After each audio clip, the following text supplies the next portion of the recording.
Hello, everybody. Hello, it's me. It's Andy. It's Mikey. Hello, Mikey. You're not Brad. Could you? Oh, hang on. I need to switch you over. Because I had you set to Brad. I need to set you back to Mikey. They can't hear you. Where are you? Discord. It must be this one, right? Brad, hang on, Brad's a Transformers fan teacher who likes Gundams. Yeah, you're the same person. Exactly the same. Well, I've got you sorted now. Now the people can hear you once again. So that's either a benefit or a pain, depending on the person, I suppose. What their proclivities might be. Are you doing well, though, Mikey, before we start the official podcast Moonbase 2 recording?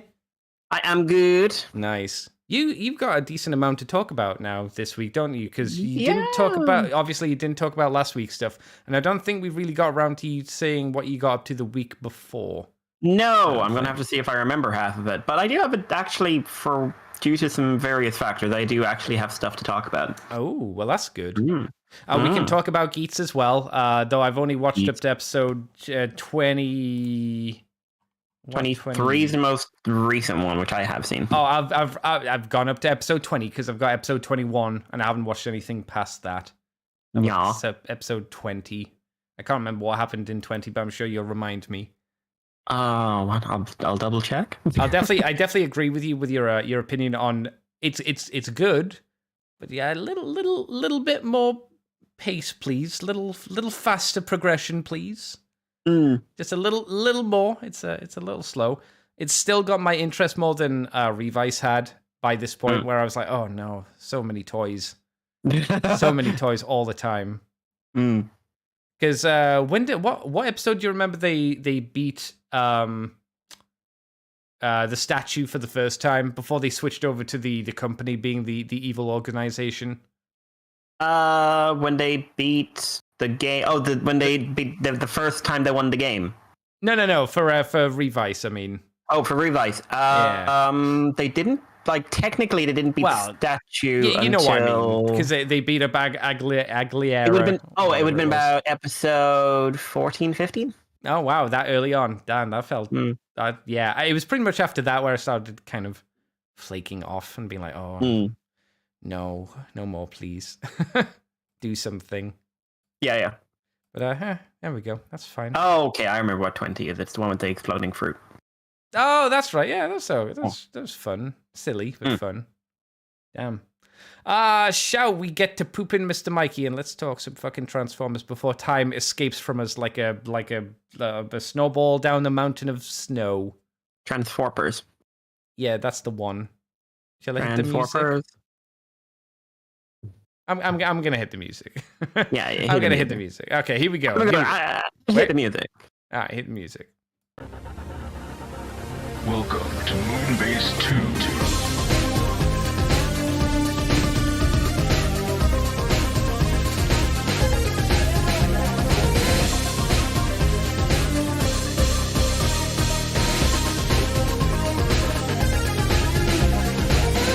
Hello, everybody, and welcome to the Moonbase 2 podcast with me, Andy, Decade Andy, and I am joined this week not by the Brad, but I'm joined by the Mikey. He comes once again as a man covered in some sort of sticky, solidifying substance. It's Mikey G. Wolfie 3. Hello, Mikey. Seems a tad insane. What do you mean? What part of that is insane? I feel like that question itself is self-defeating. No. I need to know. I need to know, or how will I grow as a person? You won't, Andy. But I could if you tell me things. You won't. Help me learn. Help me be better. No, you see, if we tell you things, you'll do that thing where you suddenly go on the internet and tell people the world's flat. Yeah, but it is. Like a frisbee. No, you're just standing in various members of Hololive. No. There's it's a flat Earth, and then the elephants on the bottom of that. And then, then there's this is the elephants. second time today I've heard this joke. Really? Well, if you make a flat Earth joke to someone who doesn't give a shit about flat Earth, they're gonna make a Discworld reference. They're gonna. Why wouldn't you? Because Discworld, even though I don't like aggressively love Discworld, I still remember it from like my past. I had a few of the audio cassette books which were aggressively abridged, obviously, because they were like just two cassettes. that's nothing. But I remember enjoying them. They were fun books. I was like, oh, this is neat. As I would fall to sleep, I'd go, hey, hey, hey, hey, hey, hey, hey, hey, hey. Because that's what you do when you sleep laughing, right? I'm pretty sure it is. Yeah. You're back with us though, Mikey. Brad is not here. Did you have a good break? You were on holiday or something, weren't you? Yeah, I was just away for a week, getting away from school and children and the evil that is being an educator. Oh, that's nice. Must be nice. We'll need to ask you about how that went. How it was to be free for a little amount of time. I have something relevent to it. Oh my god! Oh yes, you do. Yes, I think I remember seeing a tweet. You tweeted about it. I had a weird experience. You did, well, I didn't realize it was a weird experience, but I guess it was weird for me. It was just like this is not something you'd expect of me. But was someone polite to you? Is that what it was? Someone called you sir on the street. Oh, excuse me, sir. I wanted to say you look dashing today. And you're oh, this doesn't happen. Oh my. And you swoon a little. Is that what happened? Yes. Also, I'm sorry. I was just retweeting the stream on Twitter and thank you. New tag going around because someone got very hilariously mad that RC in IDW was transgender. Because they didn't read the comics, didn't know it had been around for a while, and all the faff that was around it. And the first thing I see retweeted of that is a make everyone mad tag, which says let's celebrate the LGBT characters in Transformers. And the first thing I see is Blast Off kissing Onslaught. Oh no! Oh no! I have to write this. Blast Off is a bad person. Is this from people who know the visuals of that comic but didn't actually read that comic? I don't know. Because I'm safe to say that that was a toxic relationship, right? It's okay to say that, right? With the mind rape. Well, a little bit, yeah. And implied basically rape. Yeah.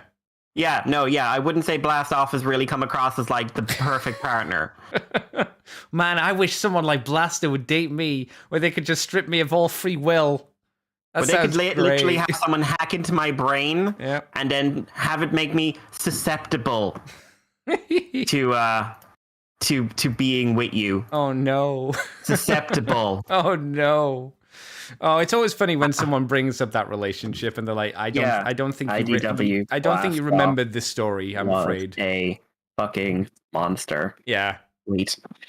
That is now tweeted on our profile page. I love that story because of this, by the way. I'm not knocking the story. No, the story's great. And we talked to Margaret about it, and she was like, yeah, it wasn't supposed to be good. But people still don't get it.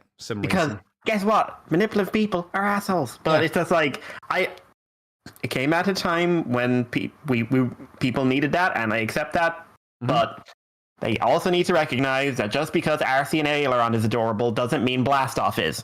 No. Blastoff is a fucking monster. Blastoff Onslaught relationship is akin to Harley Quinn Joker relationship. These are not relationship goals we should aim for. Yeah, it is. If you see a woman who has a t-shirt saying "Love me like the Joker loves Harley Quinn," which is a thing, please ask her to take it off. And not in a sexual way. I was gonna say, fair enough. Yeah. Oh man. Oh well, we're here to talk about Transformers this week, and we are on topic, I suppose. Yes, somehow. We are gonna kick off. Let me turn on the web page so the streamers can see. We're gonna start off with third party because that's what we diddly do. This was actually I didn't get the other side of the story, which was to see the vehicle mode, but that's fine. They showed the vehicle mode for this as well, but just for the stream, we're just going to be looking at the robot mode because that's fine. So Fanshobby released images of both the vehicle mode, as I mentioned earlier, and more importantly, the robot mode for the MB23 G1 Power Master. It's not right because it's not Dreadwind. Sorry, bro. This needs to stop. But I'm going to just say it now. Can we stop advertising these as the G1 characters, please, when they are very clearly the Master Force characters? Yes, this is Master Force. This is getting annoying to me. Buster. Because the only ones who are doing it are, basically TFW. And it's getting annoying because it's you cannot even pretend this is Dreadwind. But let's be fair. We know for a fact, well, we don't know for a fact, but I think it's a fairly safe bet that there will be a Dreadwind repaint. I'm assuming so, but then again, Why like wouldn't they? Fanshobby has been pretty strict about this whole line is like Master Force first. True, but they did do for the what's it called, double dealer. They did double dealer with purple wings and double dealer with green wings for a difference. I think there was. Yeah, didn't they do 2 versions of Go Shooter as well as Go Shooter and Siren? And I'm pretty sure they did Hothead and Cab. They did do Nightbeat, didn't they? Yeah, so then they would have done Nightbeat and. They also weirdly Minerva. did Nightbeat into Windblade. Oh god, I forgot about that one. Yeah, so did I. It looks good, and honestly, but yeah, it's just that thing for me. It's just like, please, like when they do a Dreadwing, you do Dreadwing, but Buster is not Dreadwind. No, Dreadwind is not Buster. Though they're the same mold. We could say that. Exactly. They're the same mold, but yeah, if he's got red, then fair enough. If you make the mistake of saying Dark Wings is Hydra, I accept that only on the basis that they did make animation errors in like the first 2 or 3 episodes when they introduced him, where he had instead of the red, he had the normal kind of colored limbs. That's the only time. And then they switched him over to red. So if you wanted to make that mistake and say that's your excuse, you'd be like, all right, fair enough. Whatever. Neither here nor there. This is Buster, 100%. Dreadwind will probably come out, so if you don't care about Buster, shame on you. But he's coming. These are unpainted, so this is just done in the plastic mold. So his head is completely purple, but obviously they will be painted up in the future. He's got his goons, his double goons. I don't think they show us what Buster looks like on his own, though. In robot mode. They've got. Oh no, they do. It's it later on in some of the group shots with the vehicles. Oh, okay. Hang on. And there's one. Yeah, there's one that shows like it's going to have. Yeah, it looks like the head's going to be right and everything. So. Oh yeah, there it is. Yeah. Yeah. I mean, I'm very, very interested in these purely on the basis because the last time we got a Dreadwing and Dark Wings / Hydra Buster, because they were repainted, they weren't good. They were the Power of the Primes ones, and they were loosey-goosey and just what were they redos of? Who were they? Were they their own molds? The aerial bots, I believe. Is that, you're probably right. Chat, if anybody in chat knows, pop us a message, but you're probably right. It was probably just some of the aerial bots, whichever ones from Yeah, I'm just looking at it. It looks like it might have been Slingshot? I don't remember who the aerial bots were. Okay, so Dreadwood was Skydive. What was the other one? Alpha Bravo. And Dark. And apparently you could combine them into Dark Wing somehow. I like how you just ignore the Alpha Bravo. So if you're just like, I'm not even going to acknowledge that. Alpha Bravo. We don't talk about Alpha Bravo, Andy. No, well, no one else does. That's for sure. Wow, the combination mode was not what one would call convincing. For the Combiner Wars one, Power of the Primes? I mean, it weren't great in the original either, but... No. Yeah, and Blackwing was Air Raid. Oh, well, there you go. Mikey found it on his own. So what we see here is, like I say, we got these images. You can do a quite nice thing, which is you have a little cover which goes over the Master Force port. So you can have it on or off, so you can have the transformation going. They show, like Mikey said, some images of him next to the other guys being Double Dealer, Siren, Minerva, and Cabu. I'm kind of sad I didn't pick up the Headmaster Juniors. I am slightly maybe not confused. I'm slightly disappointed. We've gone from I get like Prime or Jinrai, makes sense. Overlord, makes sense. You do those two first because they're your big hitters. Then they went and did the kids, then Double Dealer, then the Decepticon Jets. When are we getting like Cancer and Horrible or Bullhorn? I want to see those. I think those are going to look really interesting, and they might be quite hard to do, regardless. Well, I don't think they'll be that hard to do at all, really. I don't know. I think like Horrible is literally just like, it's just some beast modes, really. But the thing I would be interested in is we've actually taken out, in term, like if we think Master Force, we've taken out a lot of the cast really, but a lot of the cast. Well, from the second half of the show, I was going to say second season. Well, I would say the defining part of the show. Yeah. Aww. Let's be Aw. honest, because no one cared about the Pretenders. I like the. Hey, fuck you! You didn't like Blood. You didn't. I like Diver. Oh, no, sexual is it harassment diver, ladies man no, diver. Lander, Lander. Lady Killer Lander, with his wonderful glasses. His wonderful glasses. I'm just looking at like what characters are left for them to do.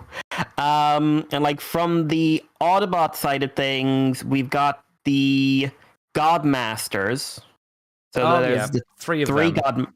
Lightfoot Ranger and Road King. Yeah. Who were they originally? I don't remember the Godmasters at all. Like even the G1 ones. I remember the Decepticon ones, but again, it's like a lot of the Autobot characters. They're not as cool as the Decepticon ones in my eyes. But yeah, you're right. You've got them. Okay, well, like Lightfoot was Getaway. Oh, that one. There you go. Okay. Lightfoot was Getaway. Road King was Slapdash, the race car. Yeah. And Ranger was. I know what his colors are, but I don't know his name. Joyride. Oh, is that what it was? And Hotwire. Oh. Joyride. It was like a little dune buggy thingy. And then you've got the Autobot Pretenders. Yeah, and the Decepticon Pretenders as well. Yeah, so like I'm like thinking like I can definitely see us getting Metal Hawk. That'd be nice. About Diver, Lander, and Phoenix. I mean, if they do Metal Hawk, I don't see why they wouldn't do the other ones. You know, yeah, I'd like them to come with a shell. Well, I'd like them to come with something. So, because you can't have a Pretender without like, especially for the Decepticon ones, the cool monster forms. You know, yeah. They might do them as two like, separate figures. If they did them as two separate figures, as a posable shell and as a transformable robot that does both those, I'd be okay with that. They don't need to go inside. You don't need to put the Pretender inside this action figure. If you just do them as two separate things but package them together, I'm fine with that. Yeah, because like with the humans, I'd rather just have little like headmaster side minis of people in suits. Yeah. Than having the full Pretender shell. But with the Decepticons, I think the Pretender look is just so much more important. Yes. Then there's God Bomber. I think they did God Bomber, didn't they? I'm pretty sure. Yeah. Grand Maximus and Six Knight. I could see them not doing Grand Maximus just on the basis that that's a hefty investment. Yeah. And I don't know if they do Six Knight. Like, how? If you ask someone who hasn't seen the show what they think about Six Knight, they'll say who. I really think anybody's buying these. That's not. I mean, maybe I can't say people are not buying these who haven't seen the show, but I suppose there's the potential. If you do Six Knight, you can do Quick Switch as well. So yeah, why not? You know. Yeah, No, and I don't think Quick Switch has had many third-party figures. There's been a few, but not many. No, God, I can't think of any off the top of my head. I'm pretty sure there are though. Yeah. So on the Decepticon side, all the Godmasters have been done now. Yep. Or at least, presumably, like Buster is coming and Hydra's going to be coming as well. Oh well, we've seen prototypes of Hydra a while ago. Prototypes is the early version of Triceratops. Right. But the Pretenders, like I would love the Pretenders, but it would have to be the monster modes. Yes. Like I've no interest in the inner robots. I mean, if you do them the way I said, that's how you should do it. Yeah, but if they said like, okay, we can do one with like monster robot modes, and then like they become vague versions of vehicles, or we can do the inner robot, I would say like just do the monsters. You mean I don't think they could do it that way because it looks like they've gone for accuracy, and I don't think you can do this weird like the way Hasbro's done it, which is totally understandable how Hasbro's done it with like Skullgrin. You know, I don't think a third-party company could do that, especially they're trying to adhere to the animation models so close enough to them. Yeah, it's a tricky one to be honest. I don't think you can just sell the Pretender robot modes that turn into the vehicles because those vehicle modes, even in the show, were super duper simple. You can't just sell that, even if they are posable. I don't know. It'll be interesting to see what they do. But yeah, they've done the entire cast, which is nice. Yeah. And then it's just Bullhorn, Cancer, and Wilder are kind of like, for me, the big ones because I love those. Yeah, they're great. And then... I mean, that's it, really. That's the show. There's Black Zarek, but again... There's Black Zarek. He's another heavy investment like Grand Max would be, so probably not. I don't see anyone really wanting Browning or the Sparkabot, or the Oh God! Oh, Arthur- King Poseidon. No, Yeah, King oh, Poseidon. yeah. No, is Yeah, it yeah. King? Yeah, Turtler. yeah. Because I got confused with God Neptune, but yeah, King Poseidon. Yeah. Do King Poseidon. I'm all right with Yeah, that. and then you can do God Neptune. Yeah. Ariba. Oh no, they're not the mariachi band, are they? Damn it. No, but they should be. They should be. And then like the Spark Dash guys. Does anyone want them? Which are the fire cons for anyone who doesn't know? They're not essential. I don't think they even took that much of a part in the show, did they? Not really. Not really. I think they only show up. Yeah, according to this, they only show up in 2 episodes. Yeah, you could probably do without them. They'll have the main cast, and I think that's the important thing because you tell someone the 6 nights in the show. You go, oh yeah. I barely remember 6 nights. You say the Spark bots are in there. You're like, when? When? They're so insignificant. So I don't know.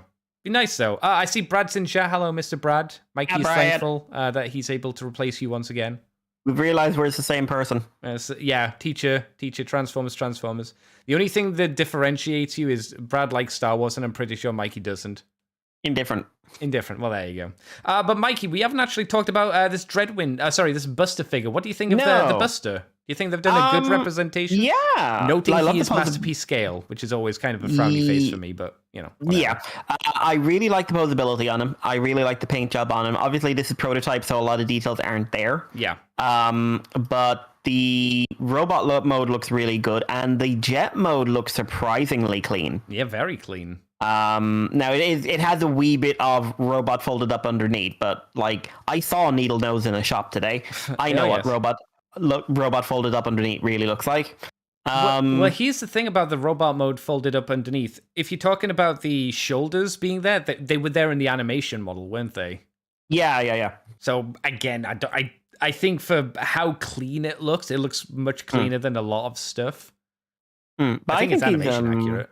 Oh, yeah. I think he's turned out quite well, to be completely honest. I kind of want to get it, to be honest. Also, because, like I said, there's very little in terms of Dreadwind and Buster and Hydra and all those boys. There's very little like figures you can get for them. Very few. Of course, the real question is, Andy, do you want this or do you want to hold out for a purple Dreadwind?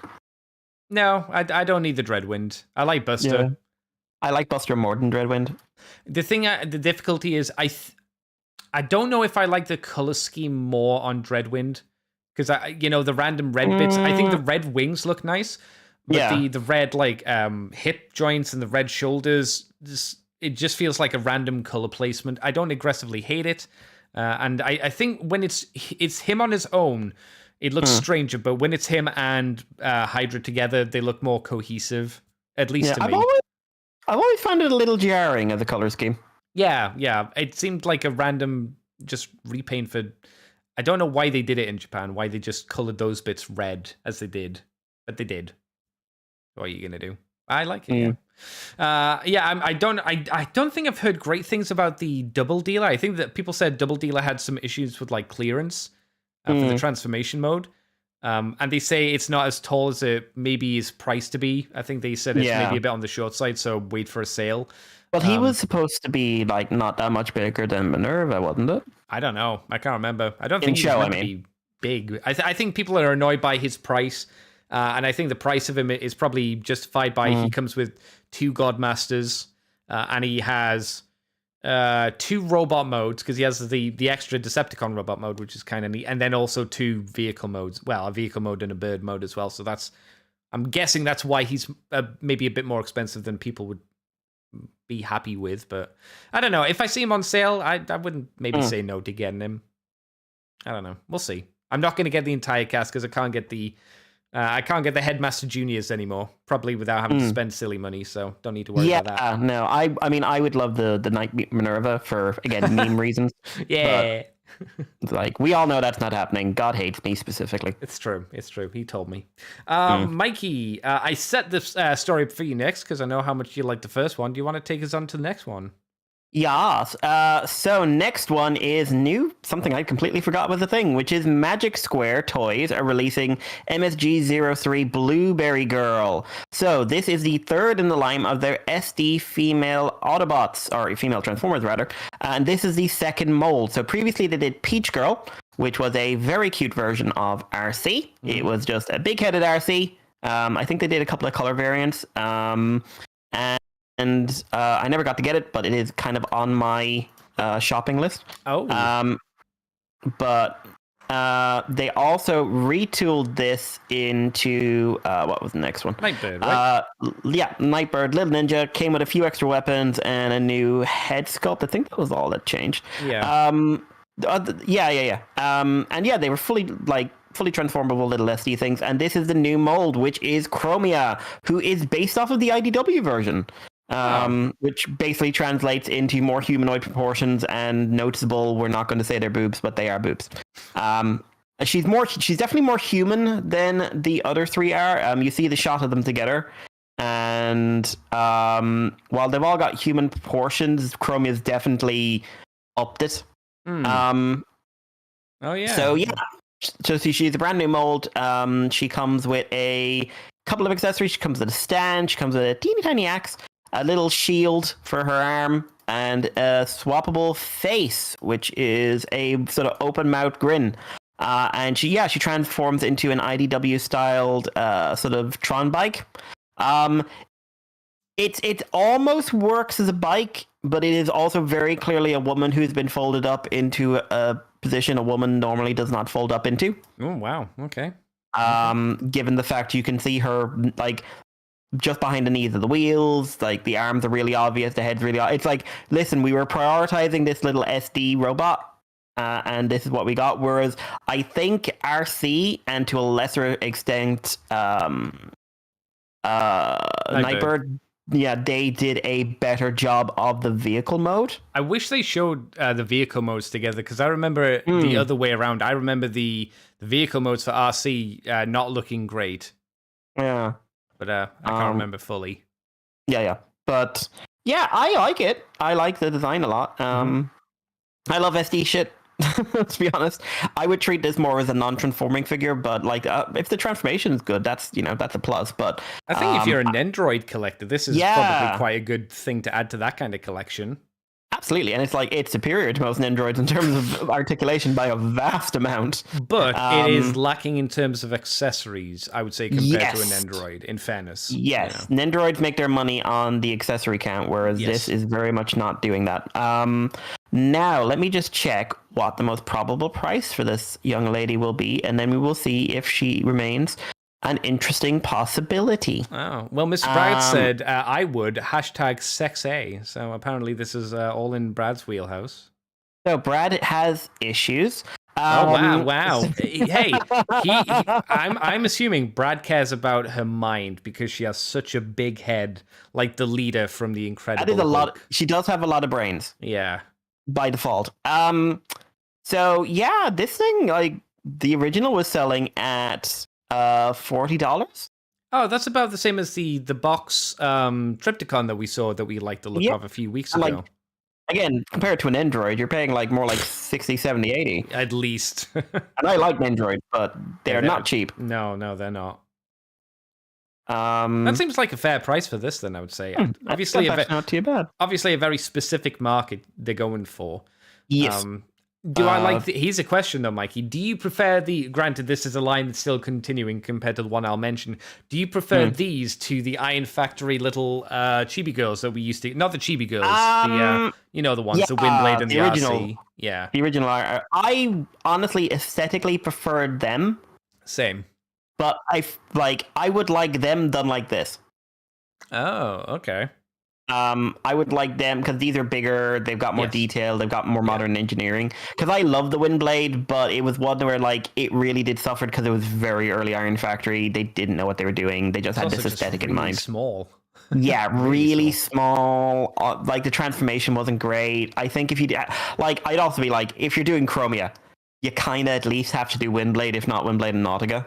You'd hope so. We still haven't got that many Nauticas, really thinking about it, have we? No, there was one planned from one of the companies. Wasn't it Mastermind Creation would do one?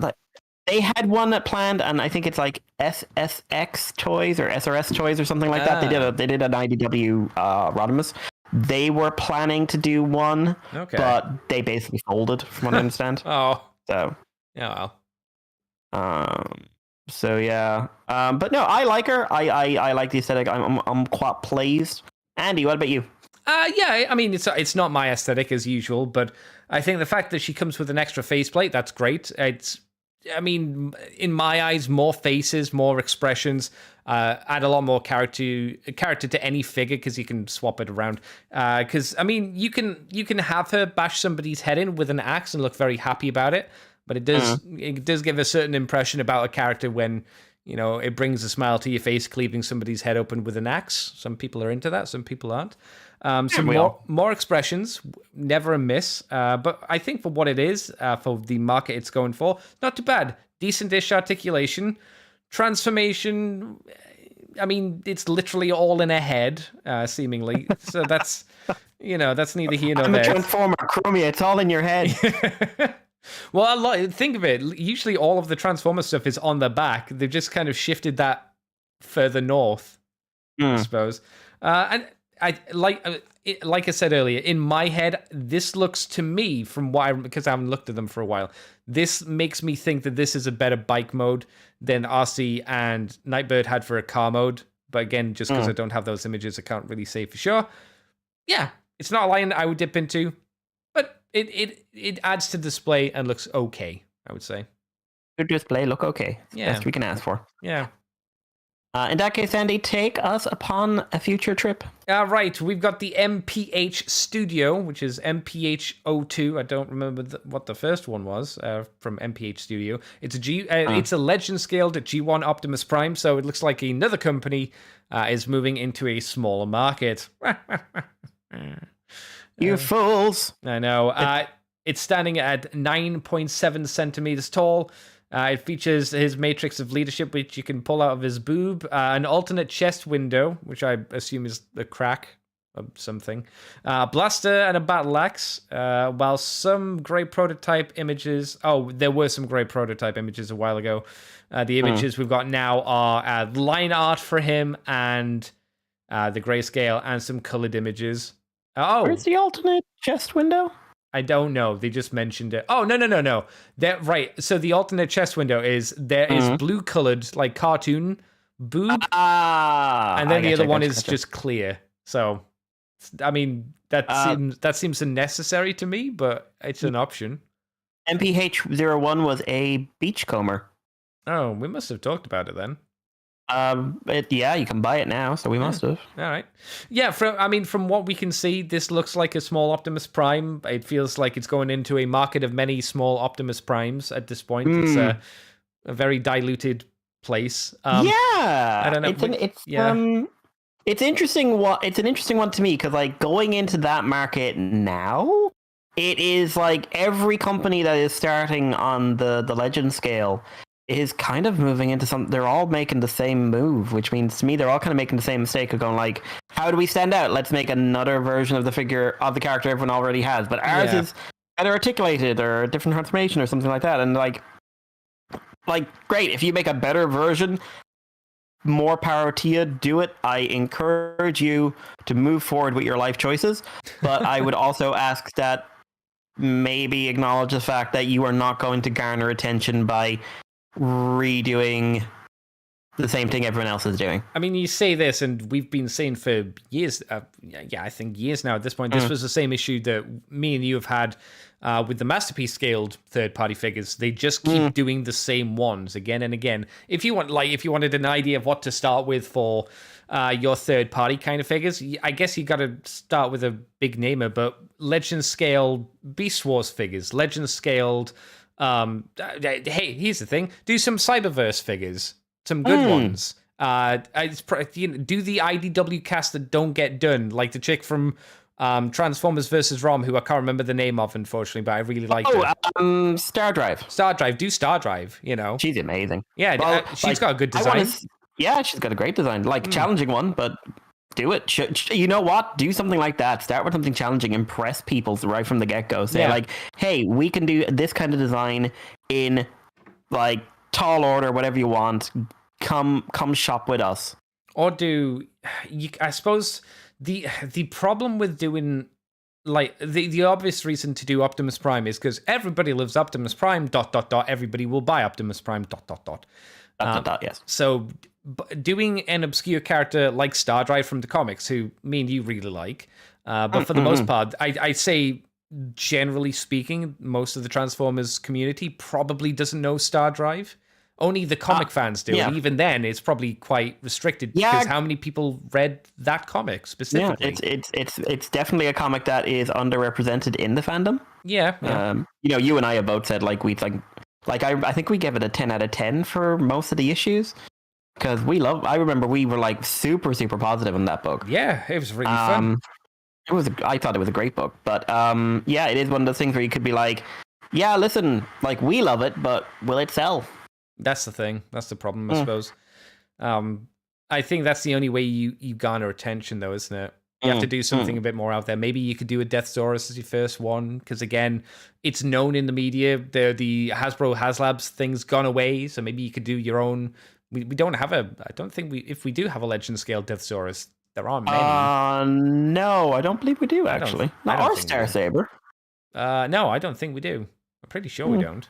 But yeah, there you go. Do Violent Giga. Again, if you want to be weird, do it. What? What do you do for Violent Giga? That's the challenge, isn't it? That's the challenge. Yeah, but like, you'd be unhappy anyway, because then they do it. No, I'd be like, holy shit, they did a Violent Giga. Are you going to buy one, Andy? No. You've been outside their store, like, waving a sign saying, like, Violent Giga, and when they produce one, you're just like, well, you did your best. Well, you did it. No one cares, and I don't care, but you did it. Yeah. Also, Andy, if you were really after the Autobot Headmasters, there's a shop in the Netherlands that has them has hose pipe, hitter, which is shooter, cab, and something called Red Buzzer. I don't know what this one.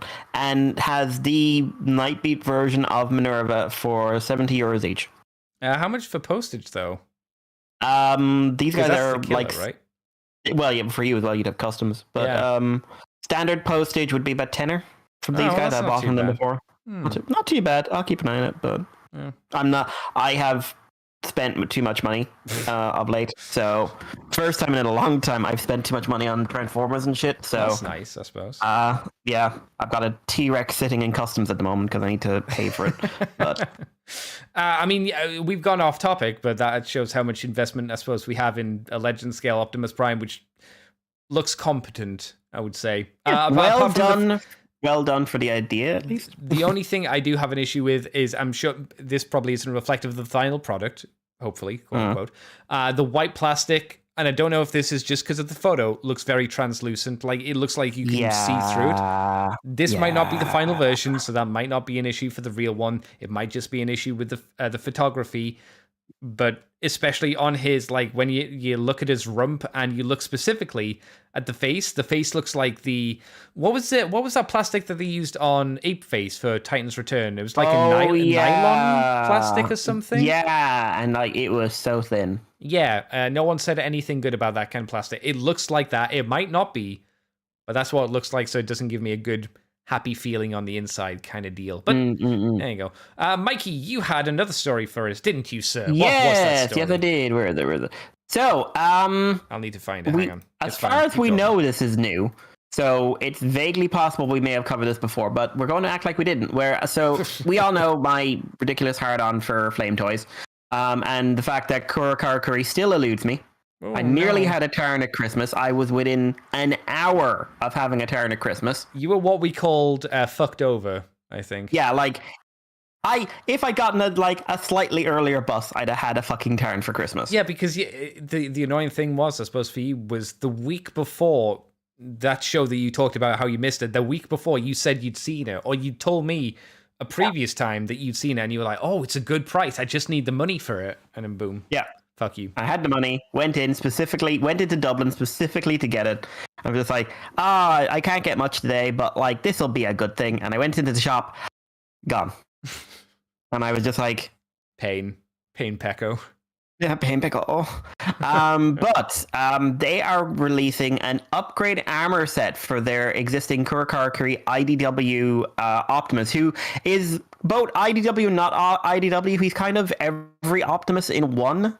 It's a lot of them, yeah. Yeah, because he's got elements of G1, he's got elements of movie, he's got elements of animated in his accessories. Got elements of some IDWs, like multiple IDWs. He's a massive hybrid. Yeah. Like, it's a great design. It's not bad. But yeah, they're doing a Jetwing armor set. So if anyone doesn't remember, Jetwing is the name given to the armor set for when Revenge of the Fallen Optimus, for no real reason, like, is dying after being revived. They're just like, you can't get up.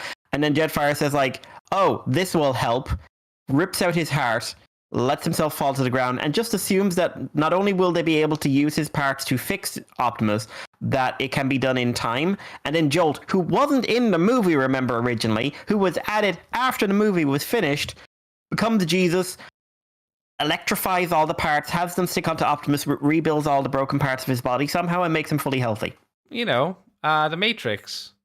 It's like technology. Like you would call it magic, as Thor said in the first Thor movie.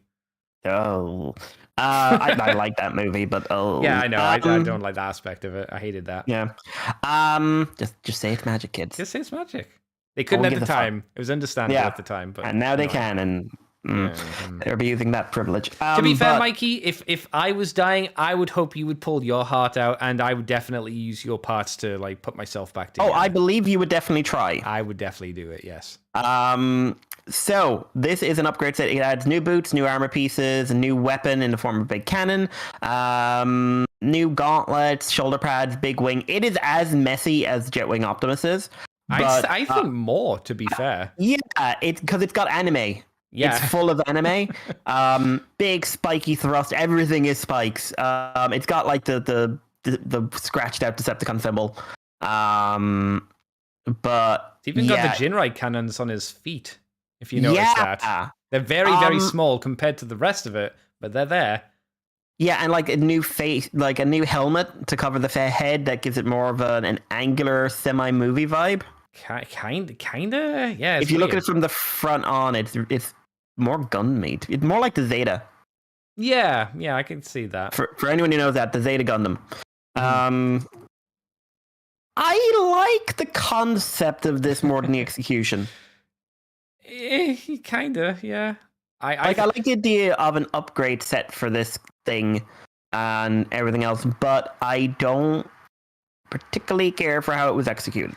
I think if you're doing upgrades for Optimus Prime, this is not the one I would personally aim for. I think upgraded Optimus Prime is best done for Jinrai. Like, that's obviously the original execution is a little bit messy, but that's because it's a very old toy. But in more modern applications too, I think it usually turns out to look quite nice. It's super robot to fuck, but that's not a bad thing, at least for you or I.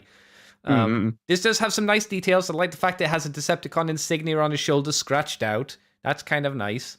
My biggest issue with it is it reminds me more so of...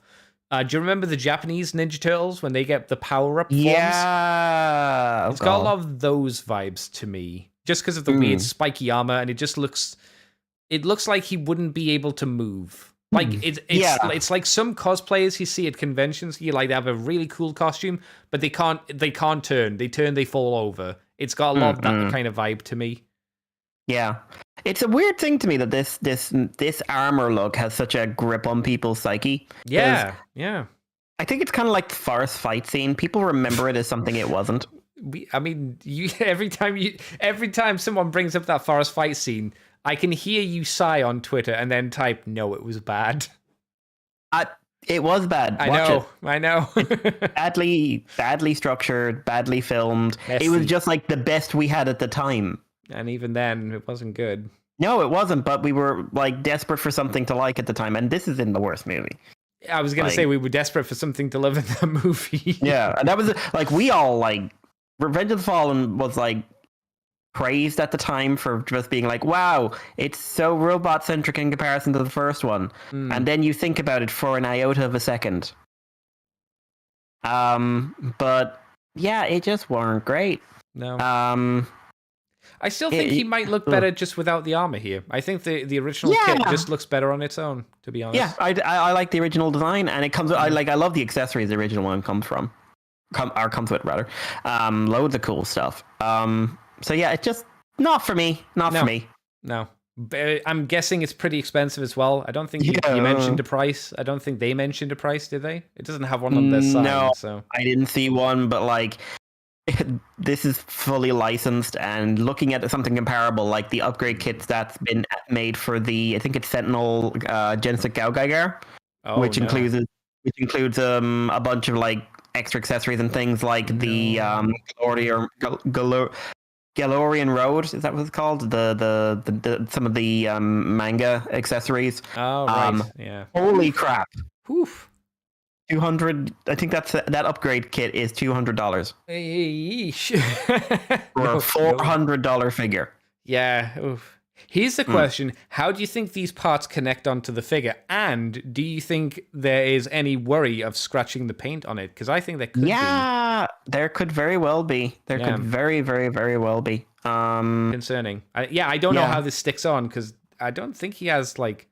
The figure doesn't have obvious ports on him, right? No, I'm assuming it's a slide-on affair, but... Like, what do you do with the shoulder stacks? Could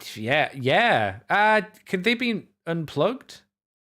Maybe, but they aren't, like, maybe they're included, like, I'm just looking at the design, but, like, there's a piece on the armor that could theoretically go over them, but... Oh, that sounds dangerous if that's the case. Yeah. We don't know how it works, obviously, so... Yeah, it's just such a high-end figure. I wouldn't want to risk damaging it, you know? No, if this is the model kit, fuck it, whatever. You know, it's a model kit. You can do it. Unless you've painted it, you can fix it yourself. And it's not relative to the same price as, like you say, the full Furai figure.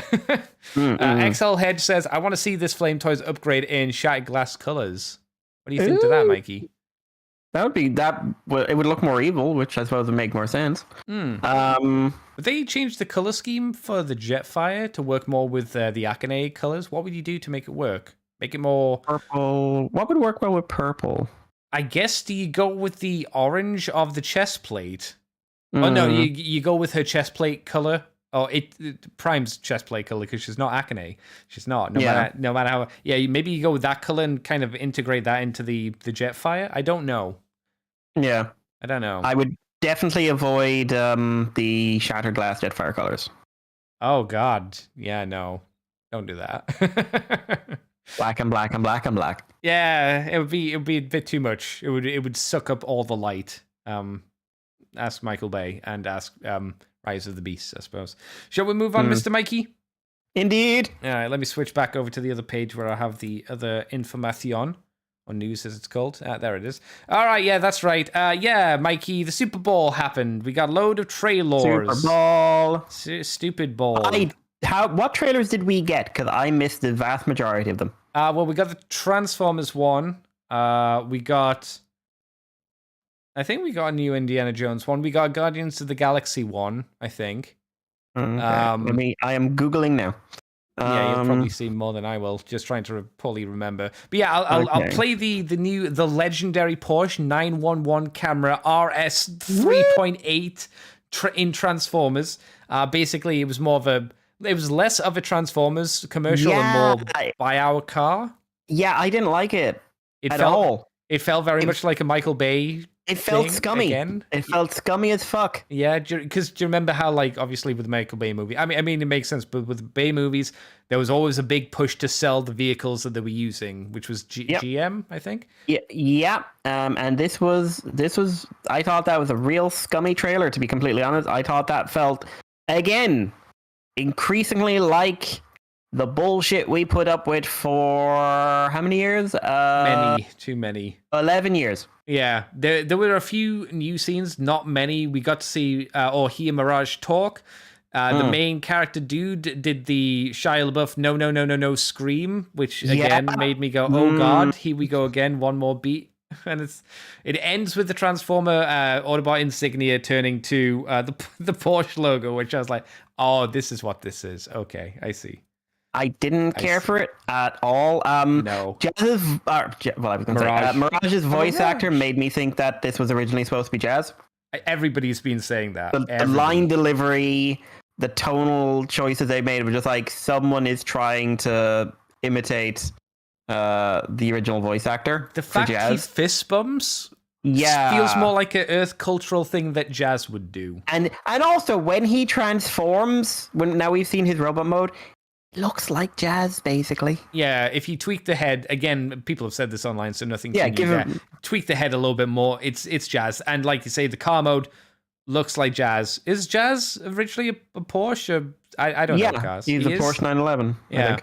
that'd be all right. Which is one of the things that's annoying people.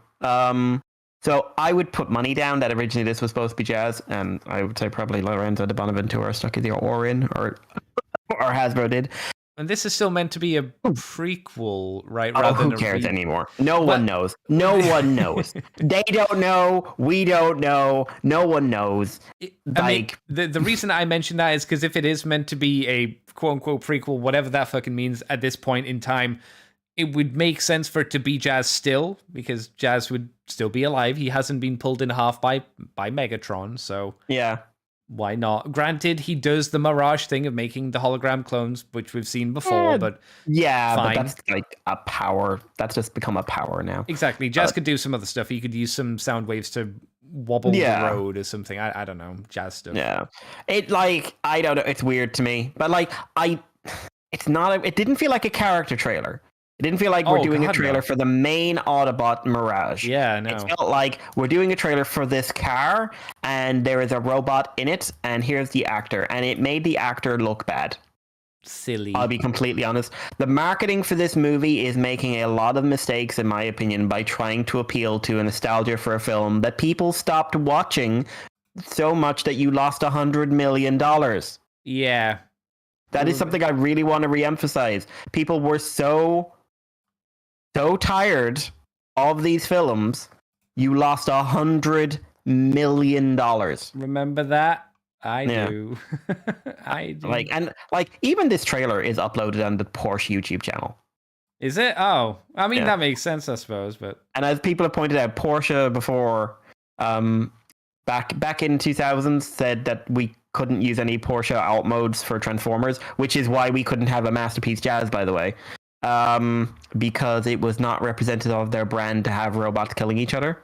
And oh my god, I just saw the picture of the deluxe Mirage. Oh, you've just seen that? Yeah, that's the next story. Oh my god, it's Andy. What? Who does he look like? I don't know, Mikey. Do you want to talk about that toy? Do you want to keep talking about? Do you have something to say about the trailer? Because I have nothing else. It was scummy. I think scummy is the best way to phrase it, and boring. And it makes, like you've said before, as I mentioned a few times, it just is another like nail of it's not a what was the guy that did the Bumblebee one? Travis Knight. It's not a Travis Knight movie. It's much more Bay. Yeah. Because he's still a producer, but. Yeah. I think everybody was hoping that meant he wasn't going to have any kind of. Well, Travis Knight, the way Travis Knight talks about it, when Bay was producer, but what he basically did was block people from interfering with him, which makes it sound like maybe Devon Ventura or someone higher up than Bay is like stepping in now and saying like, listen, we need this to be X amount of marketable, like. Because if Bay was that hands-off for Bumblebee, really, there's no reason he'd be more involved with this one. Man, imagine if you could just make a good movie. Imagine if you could make... That's how you usually make good films. You don't have people touch your thing. Maybe not have 3 different factions in your semi-reboot movie. Yeah. Maybe just have 4 robots, maybe 5, couple of bad guys, couple of good guys, character interactions. You still make a ton of toys. Yeah. No, we're gonna, we're gonna have 3 factions, dozens of grunts. Is it gonna have time travel? I don't know. Maybe from the trailer. I don't know. Maximals are in it. Yeah, probably.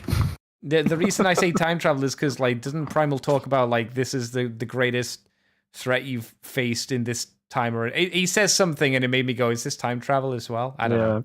Also, will they just basically be zooming around? So like, it's day, it's night, it's day, it's night, it's day, it's night. As long as it's not like the first movie where it just literally switches from day to night in a few shots. I remember picking up that and going, "Oh no!" Well, I was being kind. But yes, Mikey, you did mention young Jazz, but not Jazz. Young Mirage. We've seen his studio series figure. This is not the figure that's coming out for the main toy line, Rise of the Beast line, which is confusing as fuck. This is the studio series one. Does that mean the mainline one? Is that one going to actually just be Jazz? Because this is weird, actually, because this is the one that, like, because like the mainline ones are the ones that were supposed to come out when the film did last year. Right. Yeah. Whereas Studio Series is supposed to be based off of the up-to-date character models. Yes. This is not. What? Unless this is like an armored version of him that's going to appear, but this is fucking Jazz. He's thicker, that's for sure. He's got the visor, he's got the chest is the same. It's fucking Jazz. I'm just going to call it. They were going to have Jazz in the movie, and for some reason they changed it to Mirage. I'm just calling it. And if people want to disagree with me, please present evidence that I am wrong. Chat, demonstrate to me that I am wrong. I mean, using facts, not opinion. I suppose they could argue back that you don't actually have evidence that says... Yes, I do. No, you have opinions based on a few images. No, the evidence is traditionally the designs go through many different changes before they're added in. However, these movies have a habit of making major changes at the last time, and that looks like fucking Jazz. Yeah, that comes down to, I think he looks like Jazz. That is what I'm not saying I think, I'm saying the evidence is that's Jazz's fucking face. So please present it, chat, anyone, XL Hedge. Well, Brad says I heard they were going to call him Terry, so there you go. I heard you were going to be called Terry. Terry's a good name. Terry Bogard. Terry Bogard's a great character. Is it really? What about that one Terry? Which one? You know. No, that's why I'm asking. Which one? Oh, you know. No, I don't. That's why I'm asking. Come on. No? We don't talk about Terry. Short for Barbara, apparently. Again, he says. XL Very Hedge, short for Barbara. Ah, good. Yeah. XL Hedge says, I thought he was going to be called Dino. I get it. With the jokes and everything. Well, what do you think about this Jazz Mirage figure? I'm Mirage. Do you think it's good? Oh, can we call him Girage? Girage. Can we make a story about this guy? I mean... Oh, I'm going to make a story about this guy. Okay, so I'll be working on that for next week. Just pop Chris an email and you can hammer out the details. No, this is mine. I made Drift even more racist than he was. Okay. I can do this. I can do the same for Mirage Jazz. Mirage, I will make you a star. Fantastic. Honestly, for a Studio Series figure, not great. What don't you like about it? It, like I said, doesn't look like the movie design. Which, again, for the line it's in, kind of a big deal. It looks like it's like they have it with the gimmick arm, but like if you look at what the picture from the back, you can see like you can take that off and you got a regular arm. But very panely, very panely. I look at this and I see a mainline figure from like 2011ish. Which I'm not saying to be mean. I'm just saying like the structure, the way the panels are laid out, the way the gaps are in the legs and stuff like that. The one piece feet.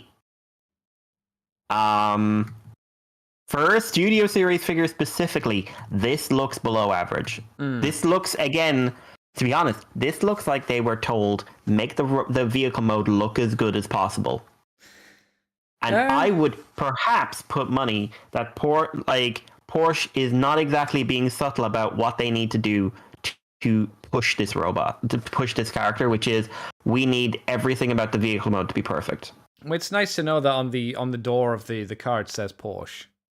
Yeah, even on the toy. That's nice. It's great. Like, it looks like the thing, but I'm glad to know that it's a Porsche. Otherwise, I wouldn't know. Well, to be fair, I wouldn't. That's maybe not a good example. I would definitely say this feels like a case of someone gave them the car and said, make a robot out of this. And make the wrong robot, but in its defense, they don't look like, well, this one doesn't look like a 2007 movie figure, so true. That's a bonus, you know. It's no not an Ironhide. Automorph. No one's saying automorph, and then you go like, but the gears are misaligned, and now my blackout doesn't work. Yeah. Shh. Or we'll put the automorph in the Fallen's feet for some reason. Eco Spring. I do. I don't hate this myself. I kind of want to see real images of it instead of like CG renders, just so we can get a better idea of what it can do. But you said it looks panelly. I would definitely agree with that. There's a lot of kibble around his upper thighs. It looks like where his hips end, the doors on the side kind of keep going upwards, which I'm not sure how that's going to interfere with like beautiful spreads and whatnot. If you want to try and get that beautiful spread, I think those tops of the doors are going to hit into his waist. His waist is very slender, which is thrown off by the back kibble of the roof and whatever the rest of on his back stuff is. I don't know why he seems to have really hench shoulders as well. Again, is that not represented well because it's a CG model or what? But yeah, this whole area around the neck area and like where his shoulders should be, which is where you see where the light nipples are. It goes up, it's light gray, and then suddenly it's a dark gray, which I guess is the front of the car. I think that's what that is. So the front of the car is directly behind his head, which again looks a little bit messy. So a little bit. Yeah, I'm not desperately excited for these. Skirt says, I look forward to all these panels being mistransformed in future official photos. Yeah, I mean, Skirt, when has that ever happened before? Name every time that they've made that mistake in official images. You crazy, crazy person. They never do that. They're very professional with their photography. What do you mean Grimlock has feet for a butt? Who's what? That I was referring to the fact that Grimlock had feet for a butt. Oh, right. I thought you said so. I thought you meant someone in chat said that. Yes. No, that is a fair point. Mikey, do you want to take us on to the rumor mill? Rumors are plenty. Rumors abound. Rumors are plenty. And the first one is something Andy and I are probably happy about. Yes, because potentially. I don't know, but this is unusual levels of joy. Yes. Also, one weird thing. One very, very weird thing. So, the rumor mill via JT Prime on TFW is basically the rumor mill and is shockingly accurate. Shockingly, yeah. Shockingly. Historically. I wouldn't be surprised if they just work at the Hasbro main place at this point. Yeah, and also like some the crazy ass moments in Transformers Twitter page has said that they met the guy who wrote the N-word on a Transformers leak photo and then thought he was hilarious. And went on to 4chan, and he has met him, and he has the Armada Optimus. The one that we saw like do you mean the current one or the one that we saw like 5 years ago? We don't know. We don't know if it's the same one. We don't know. He says he saw the combined mode, which looked very show accurate. Yeah. Cool. But, people get so worked up about stolen toys these days, and we're just like, Hasbro knows it. They'll never come down to them because it's free marketing. People get so worked up about it that Prime vs. Prime has been banned off YouTube. That's not true. No, that's not true. I was kind of Cheffatron had to pull down the Snarl review. Did he? Which I thought was really interesting because that's the first time I've ever seen that happen. Yeah, that doesn't usually happen. Wondering what actually caused that one, Yeah. But hey, I don't care if they have early reviews or not, to be honest. No, not really. But I do think it's very important to recognize that they exist because Hasbro allows them to exist. They are not some great geniuses that found their way around Hasbro. Yeah. I'd be interested to see what the legalese for that is. Because if you own a thing, if you've bought it, I don't know what the legalese is because it's an unreleased product. I don't know. From what we understand, the way it works for them anyway is they go through basically like people in Singapore who have acquired the toys and are then selling them through either privately I or... more specifically mean like banning someone's YouTube video. I mean, kind of more that aspect of it. That's easy enough because you just basically say like, okay, here's a copyright strike. Oh, so there's not actually a legal reason for them to get rid of a video. It's more like, oh, that's our product. We can hit you with a copyright claim. Yeah, they're like, you're making money off a stolen product. We can knock you down. Okay. Now, interesting enough, I just checked. Chefitron's Snarl video is back up. Well, that makes sense because it's been like announced. Didn't you say? I think I remember you saying it got pulled. Didn't it get pulled on the announcement day when the figure was first announced, or before the figure was announced? Before the figure was announced, and then it got put up. I guess that might be the reason why maybe it was banned, because they were like, "Here, we want to have the reveal," and you spoiled the reveal or something. Maybe. But like they didn't do that for like animated Prowl or anything like that. It's an interesting one. It's interesting, but like I also don't care about leakers on any level. No. I mean, it helps us. We get to talk about the stuff that they leak, so, we do benefit from it technically. Even though we'd prefer to see the images, to be honest. Yes, very much so. But speaking of which, tangent. JT Prime is, according to JT Prime, there is going to be 2 legacy figures coming for what is Capsule, which usually means a subline. Oh, buzzworthy again. Oh, no. Or maybe Velocitron or something like that. Or Generation Select, which I don't think we've had any announcements for this year. No, that's gone very quiet. Very. Leader Toxitron. It's pretty obvious how they do that, but I mean, please. Is it obvious that they do that? Because how they do that? How they do that? Not that they do that. Oh, okay. I was going to say because I don't think they've ever had an official Toxitron, so this will be the first official Toxitron. Yeah, this could be quite interesting. Yeah. So yeah, and then the weird one, because Toxitron is one of those things we've always said should be a really obvious repaint whenever you do like anything vaguely G2 Prime, but they hate us. Legacy Deluxe Toe Line from RID 2001. Which is weird. Toe Line was, if I remember right, he was a repaint of Wrecker Hook? Something like that. Yeah, much older fig from like G2-ish era. Was it Machine Wars or G2? Yeah, it was. Either. Okay, so it was. Okay, so Toe Line was a repaint of Wrecker Hook, who was a repaint of Machine Wars Hoist. Oh, there you go. Was one of those molds that was originally intended for G2. Yeah. And then who did you do this guy out of, though? That's a question, because like if you want him to look like Toe Line, he ain't gonna be from anyone existing. No, if you wanted to be cheap, I guess maybe like Gears.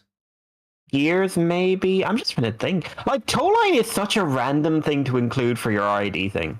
Yeah, especially since like Toe Line, like you say, Toe Line's like. Is Toe Line the repaint, and then he's made from somebody more important? Maybe you could do him from what's the Junkion's name? What? In Legacy. Oh. He's basically a tow truck. Oh, that guy. He could be turned into a tow truck without too much bother. Yeah, and I don't know, obviously, I don't know how he breaks down and stuff, but maybe you could break him down and then form him more into a Toe Line shape. Skirt says, I was thinking Energon toe line, since Revenge of the Rise of the Beast Wheeljack has a similar alt mode. XL Hedge. Scraphook. XL Hedge says, I didn't get a chance to watch the Snarl review yet. It's back up, as Mikey said. And Capsule ? New buzzworthy 4-pack. That feels more like what Toe Line would be, rather than Prime, or Texatron, but. Yeah, but also I'm looking at the Junkion Scraphook, and that is absolutely what they're going to use. Toe Line from Bulkhead was a suggestion from XL Hedge. Maybe, but yeah, if you look at the picture of Scraphook's vehicle mode, like it's got to be this. Okay, because it's a tow truck. And what else are you gonna do from that mold? Because I know there's rumors lockdowns coming out of it, but I don't know. But yeah. He's the problem with Toxitron. The problem with me being interested in Toxitron is the fact that we've seen how cheap, how dirty cheap that Laser Prime went. He got disgustingly cheap, and that would put me, especially for a leader where we've had issues with this Prime mold specifically with how most of the budget has gone into a trailer that neither you nor I really care for.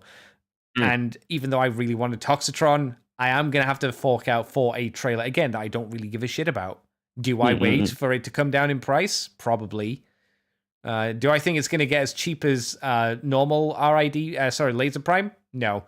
I would hope it gets cheaper than the Black Convoy, though, because I don't think as many people would be as first buy a Toxitron for some reason. Yeah. Unfortunately. Unfortunately, like the Black Convoy Scourge never really got to a price I'd even consider it. Like if it had been real Scourged, maybe, but yeah. Even then, it was still pretty expensive for what it was. Yeah, I don't think it got below 60 here. Yeah, I don't remember it getting too low. I think at best, maybe I saw it for 44, maybe. I'm not sure. I don't know. What are the other rumors, though, Mr. Mikey? What else is coming? Yeah, so more rumors for Red. Red's alive. Oh my god, really? Are they better? Have the other figures, not falling apart now? The more recent lines which had Galvatron in it. Apparently Galvatron made it to midway Marvel Legends quality. Ooh. Which is better than McFarlane. Yeah. But not super high quality, but then is a pretty big jump. Also oh my god, occasionally I look at how much Knockout is and holy shit. How much is Knockout? I've seen him advertised for 60. No. No. I guess that's literally the best representation of Knockout, so I guess that's the only reason. Yep. So yeah. We got new figures rumored again from JT. So G1 Sound Blaster, fairly obvious. What? G1 Skywarp, fairly obvious. What? G1 Grimlock would have to be a new mold. Yep. And again, it would just be robot mode. Unless they decided to go Dino, which I could see them doing. Yeah. And here's a question. Would they go for Dino mode since Super 7's done the Dino mode? Yeah, that's the thing, but Super 7 things are just so different. They're huge for one thing. You mean they're good, arguably? Better. That's fair, yeah. I'm going to wait until I get one before I say if it's good. That's fair, yeah. And Prime Starscream. Okay. If they are a better quality, his design is one that would definitely, kind of like Knockout, would benefit from not being limited to, by having a transformation. Yeah, I agree there. Even so, again, the first edition Starscream's very posable and good. Fantastic toy. Even the Voyager's okay. It's too big. Yeah. And I mean, not for scale. I think just for what they're trying to do, it's too big. Yes. Yeah. But Andy, further rumors. Oh my god. Further rumors. So these are mostly Studio Series, and by mostly I mean all. With one really weird inclusion. So Core Class Movie 5 Mohawk. Which was a little bike dude from last night. Yeah. Then there's actually two really weird ones. Movie 6 Rumble.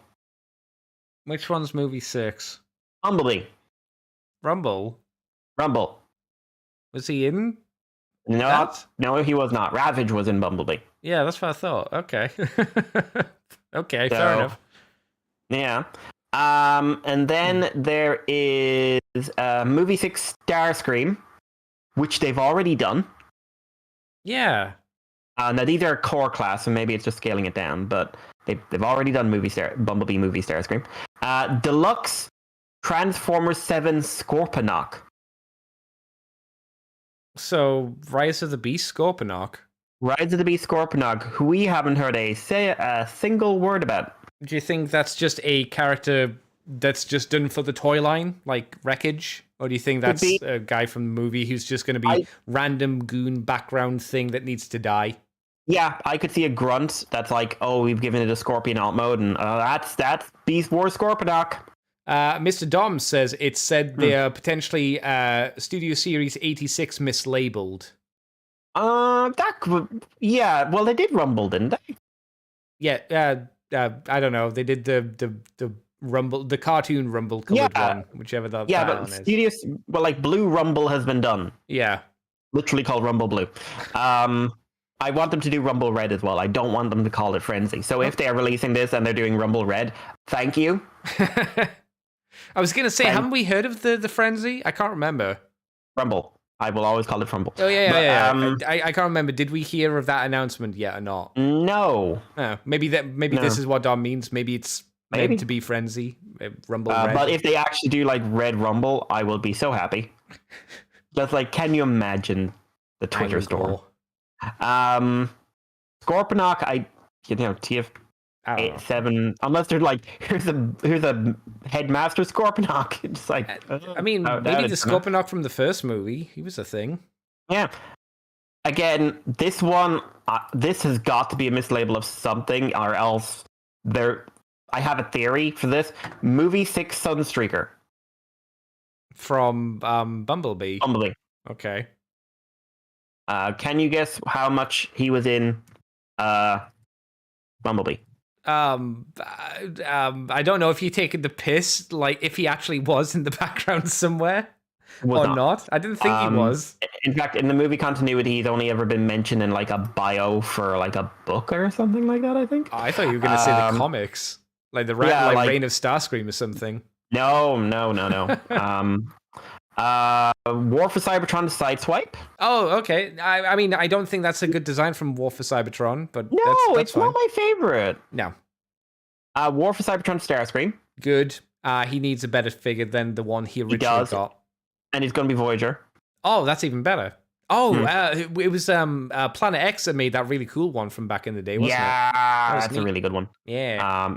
And also that means we get Thundercracker and Skywarp, which also means you get an IDW Thundercracker. You don't know that for sure, Mikey. IDW Thundercracker had that body once. When have they ever done a repaint of Starscream into those two guys? Where's my dog? Name every occasion they've done it. I need air, Andy. I can't do that. I'll run out of oxygen. Then there is Voyager 86 Scrap Heap. I think that's the Junkion. Okay. I'm going to double check that. Did you say 86 Scrap Heap? Yeah. Okay. Yeah, that could be anyone from the background. Like the loads of Junkion goons. Let me see. Yeah, this is the Junkion dude. He's been in a lot of background shots. XL Hedge says, come on, give me Studio Series 86 Megatron. They can't because he'll turn into a goon and they can't sell goons anymore. Well, we'll talk about Megatron in a second. Oh my god. Voyager Movie 6 Shockwave. Okay. Oh, cool. Bumblebee. Haven't we had one of those before? Is it just third party I'm thinking of? I know we've had like Banana Boat or whatever they were called did one. Yeah. I must be thinking of third party. I don't know why. In my head, I was like, oh, Hasbro's already done one. I guess not. But no, there hasn't been any from Hasbro. Oh. Transformers 86 Swoop. So that would be the wrapping up of the Dinobots. He's down as leader, which people should be very excited by. What color do you think they're going to do him in red to piss people off? Oh my god, please do. Please do. And then bump up the price and make him the animated colors, make him an exclusive. And also do Tiger Strike Grimlock, you fucking cowards. Yeah, I don't like that mold for Studio Series Grimlock that much. I don't care. I just want someone to do it. I want someone to show they've got a pair of balls. Cajones, melons. Show me you have the cojones. Yeah, don't do the blue one. The blue Grimlock's it's lazy. Boring. I know you're talking about doing Shattered Glass one, but fine, fuck it, do that. But it is fucking lazy to do Blue Grimlock when you could do Tiger Stripe Grimlock. It's just better roar. It looks weird and more G2. Yeah. And but the last one is really weird. Leader Class, Movie 6, so Bumblebee, Megatron.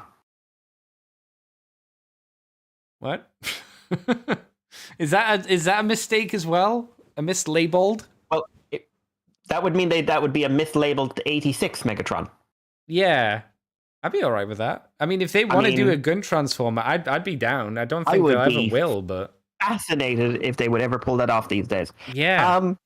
That would show cojones from Hasbro to do that. That would show big cojones. Oh, yeah.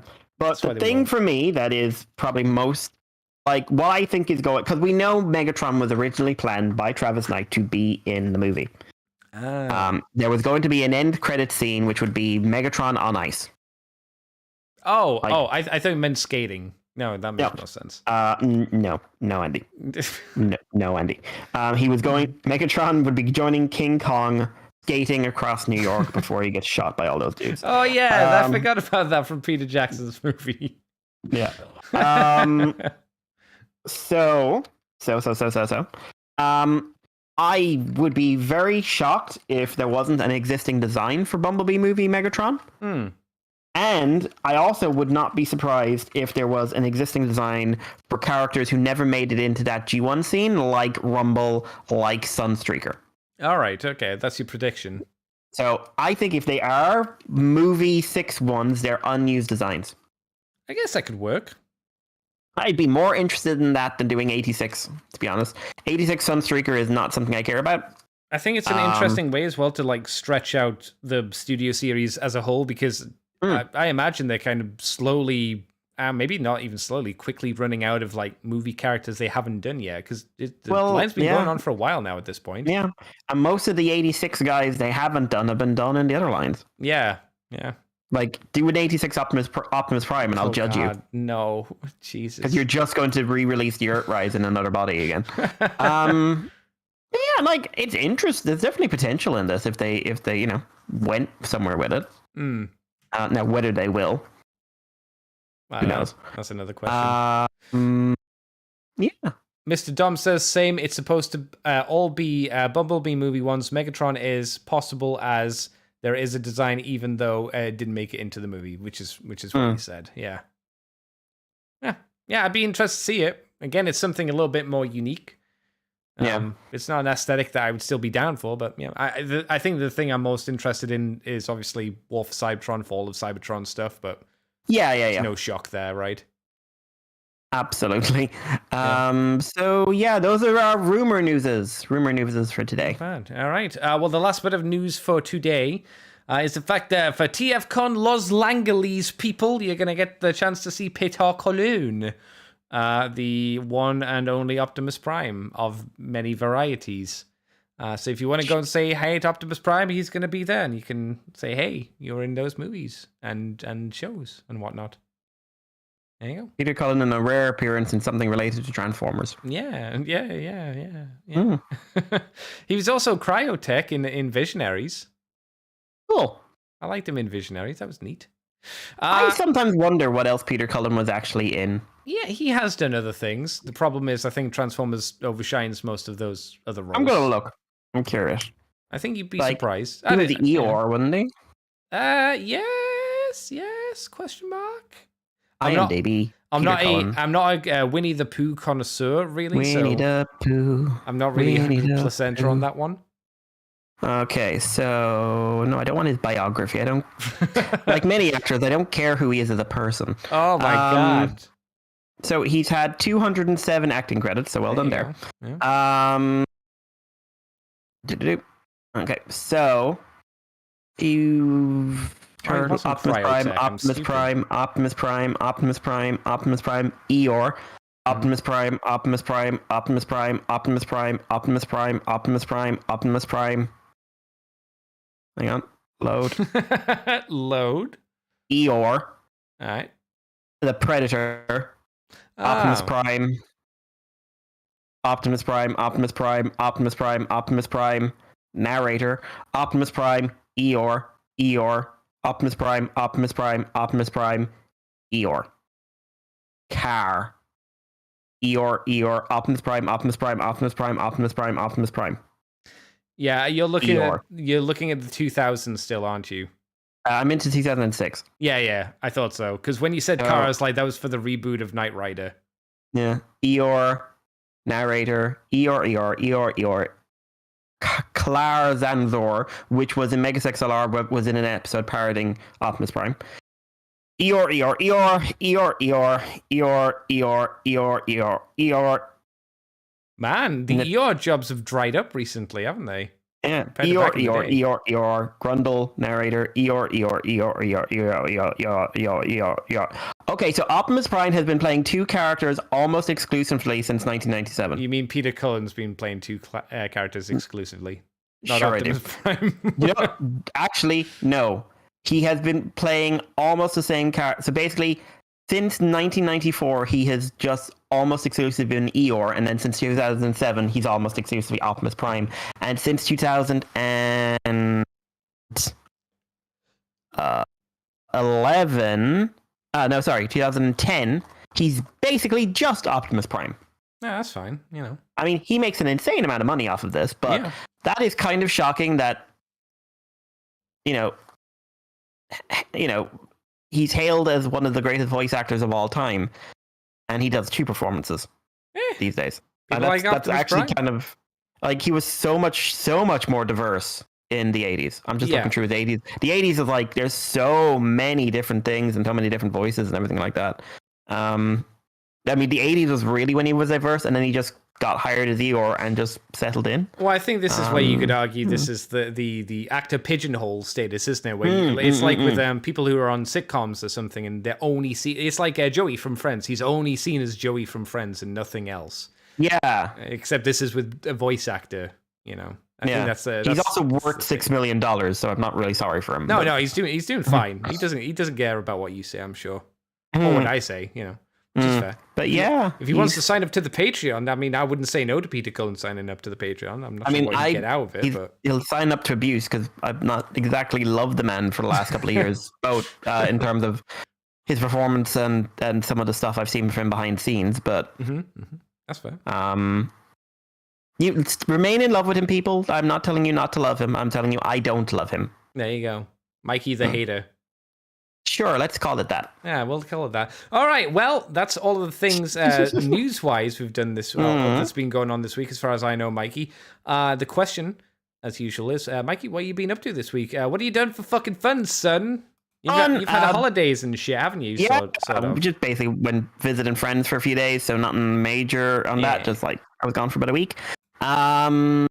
So that was pretty basic, but there were some things in there. We ended up watching some TV and movies. A lot of no, we did bring porn, but we never got to it. How can you bring porn and not get to it? What the fuck's that about? Well, we're watching other things. Oh my god. You have to be in the right mood to watch porn in a group ending. Nah, you don't. You just do it whenever. Like, that's when you're on your own. Like, you don't like sit down of an evening and say, like, let's have a group porn watching. That's what they do on oil rigs. Apparently there are some people who like are happy to watch porn with their friends. I'm more in your camp of porn's for yourself and not for, it's not a group experience. It's why I never understood, like, I've never been to one, but you remember in like American Werewolf in London, there's the porn theater in the center of London. Oh yeah. I don't understand how you could do that. How could you go to a theater in and just have a little tug in the theater with like maybe 3 other dudes there having a little tug as well? That's weird. At least to me. What is wrong with you? Privacy. So yeah, so watch a few things. We watched some American comedies. One was called Schitt's Creek, which is kind of funny. I think I've heard of that. It was all right. It wasn't like anything amazing, but it was enjoyable enough. I ended up rewatching like the first season of Lucifer.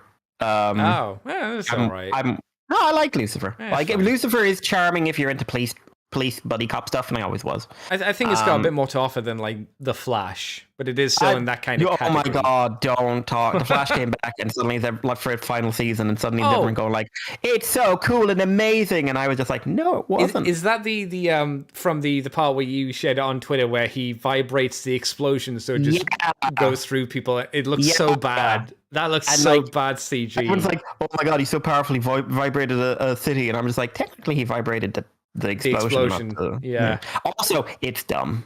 Oh, yeah, no shit. There are ways of doing dumb comic book shit, like Wally West empties a city in like a picosecond, which is he basically empties a city in less than a unit of time.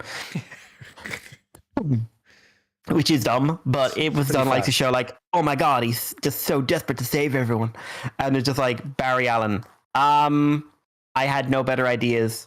A I can literally move vibrating but like I can move fast enough that time stops functionally. I could have, you could say like, well, you'd have set the bomb off. In the time it would have taken the bomb to react to him vibrating it, it would have, I don't know, been on the other side of the planet, in the stratosphere if he threw it or something like that. I did wonder that when I saw the clip. I didn't obviously respond to you because I was like, yeah, whatever. It's the Flash, but it's like, just throw it away. Wouldn't that be better?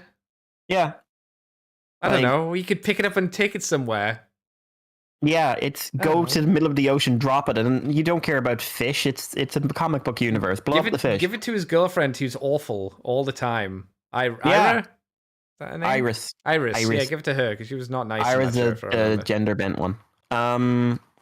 But yeah, what we did watch for nerdy stuff, the main one, I showed them Final Space, and they also got very angry at season 3. Oh, I forgot to watch that. I need to get to that. Oh my god, what an amazing ending to a season. Yay! You what? And I didn't tell them before I showed it to them. Oh, you should make them watch Symbionic Titan as well then. Yeah, my plan is basically to show people these amazing, well-done shows that are so much better than they were advertised, and then not tell them that they got cancelled. Not just cancelled, but written off. FYI, people who are listening to the show, this is why you shouldn't be Mikey's friend, by the way. Because I had to go through that. So you do too. Mikey's the kind of person, if he's sent to hell, he's taking everybody he knows with him. Oh my god, yes. You're all coming for a ride, kids. So the other sort of main thing I watched was Shang-Chi, because the people I was staying with are kind of their main plan is I want you to see all the Marvel movies. Why? So okay, so they don't like you either. That's fine. Okay. So that's why I saw Love and Thunder a few weeks back. All right.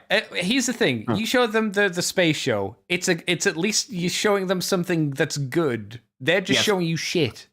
Yeah. So because of them, and because of PC, who is also on this kick, I'm unfortunately almost up to date on Marvel now. So what did you think of Shang-Chi? Did you like 50% of quite good movie. Okay. So basically, basic story for anyone who doesn't know it, martial arts kid. It's basically the Mandarin storyline, except they make fun of the word Mandarin because they make a joke about it being named after a chicken dish because they want to avoid the fact that the Mandarin was named at a time when that had a different meaning. I think it's also a constant dig at the comics because for some reason they can't take the comics seriously, so they have to make fun of them. I've been watching Quantum Mania reviews. Oh my god. Jeremy Johns is not happy. No, I think for some reason Quantum Mania is the tipping point for more people. Yeah, it's the general tone of just like, okay, you've taken it too far now, kids. But I'll talk about that if I ever see Quantum Mania, which I apparently will. I was going to say, it sounds like you're getting there. Apparently I'm watching Wakanda Forever at some point, but I've no interest in it, but hey-oh. I liked Black Panther for what it was. I didn't. I thought it was bad. But Black Panther was kind of the last one I'd say I really liked. Oof. It's the last one I didn't feel I had to make a big excuse for me, anyway. So Shang-Chi is 50% a decent movie. A decent kung fu movie, actually. Some very good fight choreography and everything else, but it's basically like the Mandarin that isn't the actual real guy. He's been around for 1,000 years. He's got 10 magic rings, which aren't rings. They're like rings on his wrists. Yeah, and he uses them as a weapon. And we don't know where. It's like hinted they might be either magical or extra dimensional. We don't know. And yeah, he meets a girl while looking for a mystic village. And he has a kid, she dies, he becomes really dark and murdery, his kid is sent on an assassination, and he runs away and becomes a ballet parker. And then he gets attacked for something, and then he has to find his sister, and blah, blah, blah, blah, with his best friend. And there's some of the first fight scene I really didn't like, because it's that super, super, super staged kung fu, where every move is a dance routine. Yeah, it doesn't feel real. And this is coming from people who like Kamen Rider. Yeah. You know. Geets is doing more realistic combat. But and And then the main fight scenes in the center of the film were pretty solid, pretty well choreographed. They had that nice sort of very sharp, like kung fu movies specifically have this real high speed moments to them in comparison to like a karate flick or something like that. Right. So that really, I think, and like the story was fairly good then. The action was fun. There's Marvel references, but it's overall like a fun, not super Marvel-y movie, light fantasy. And then it becomes a completely different film in the second half, because suddenly there's a magical village that we go through. Suddenly the tone becomes like it was buddy cop jokey beforehand, and then it becomes Marvel jokey. It set up an effective villain, and then the effective villain disappears for most of the movie. And instead we get to bring back Ben Kingsley as the guy from Iron Man 3. Yeah. Who is about as serious as the guy from Iron Man 3. I mean, it's Ben Kingsley, you know, he doesn't usually care. Not anymore. Yeah, unless it's like a really big role. Ben Kingsley is never really given a shit. Yeah, because he doesn't have to anymore. No. And his career has become these weird little roles. Yeah. This was Gandhi. We then go into a big CG fest where it's like something is hiding behind a cave and talking to his father and convincing him it's his dead wife's ghost, which we get real rushed introduction to. And then there's a dragon and a big fight with a big CG monster, and the movie ends. No Fing Fang Foom either, right? No Fing Fang Foom, which really, why wasn't it Fing Fang Foom behind that gate? It's some random shadow monster thing, but why not have like an alien? Because it's like there's a mystical alternate dimension Asian dragon who's a good guy. Why couldn't you had Fing Fang Foom, who's a mystical alternate reality alien dragon, as the bad guy? Yeah. And then you have like, you know, it's a yin yang thing. Or you'd have like the idea of like Fing Fang Foom tricking Shang-Chi, releasing him, saying that your father's imprisoned me here in this realm using my rings that he stole from me. And you have then the conflict of like, oh shit, I fucked up. I need to put Fing Fang Foom back and stop my evil dad at the same time. Yeah. Something like that. It's really strange that they don't have like, again, in a movie that suddenly goes like very, very CG and very, very like comic booky MCU-y. They don't have Fing Fang Foom in some shape. It to me, it's very, very strange. Shang-Chi's not a bad one to use to fight him, because like you know, you can't put Fing Fang Foom against the Avengers. Like that just doesn't work. Yeah. He gets the shit kicked out of him. You put him against a dude who just does kung fu. Like that's a real fucking threat. Fighting a dragon, Jesus. And apparently, I read this during the week actually. He wanted it to be, the director wanted it to be Fin Fang Foom. Ah, well, that makes sense. Did Marvel touch it? Did Marvel Studios come in and Kevin Feige and like start poking things? They stopped him from putting Fin Fang Foom in, and he said like it's his one regret about the movie. Oh, only one regret. Well, okay, well, fair enough. Yeah. He's not gonna, like, it made money, so he's not gonna say anything else. Yeah, but his major regret was I liked it, but no Fin Fang Foom. It was weird to me, but yeah, like it's only like the tone of the action and the comedy shifts and becomes more. Again, it goes back to that like dancey choreographed version at times, and like the jokes become way more Bathurst-y and way more MCU. Yeah, way more MCU. And it stops being entertaining for me, and that was the general opinion of everyone watching the film. It was just like, yeah, it went from kind of fun to kind of not. And, you know, you and I have had enough of Marvel's approach. Like, Marvel movies are now completely interchangeable. Like, even, like, stylistic differences between, say, Love and Thunder, Doctor Strange, Shang-Chi. When they get that MCU moment, they're all the same fucking movie. Yeah, and there's so many of them that just feel the same.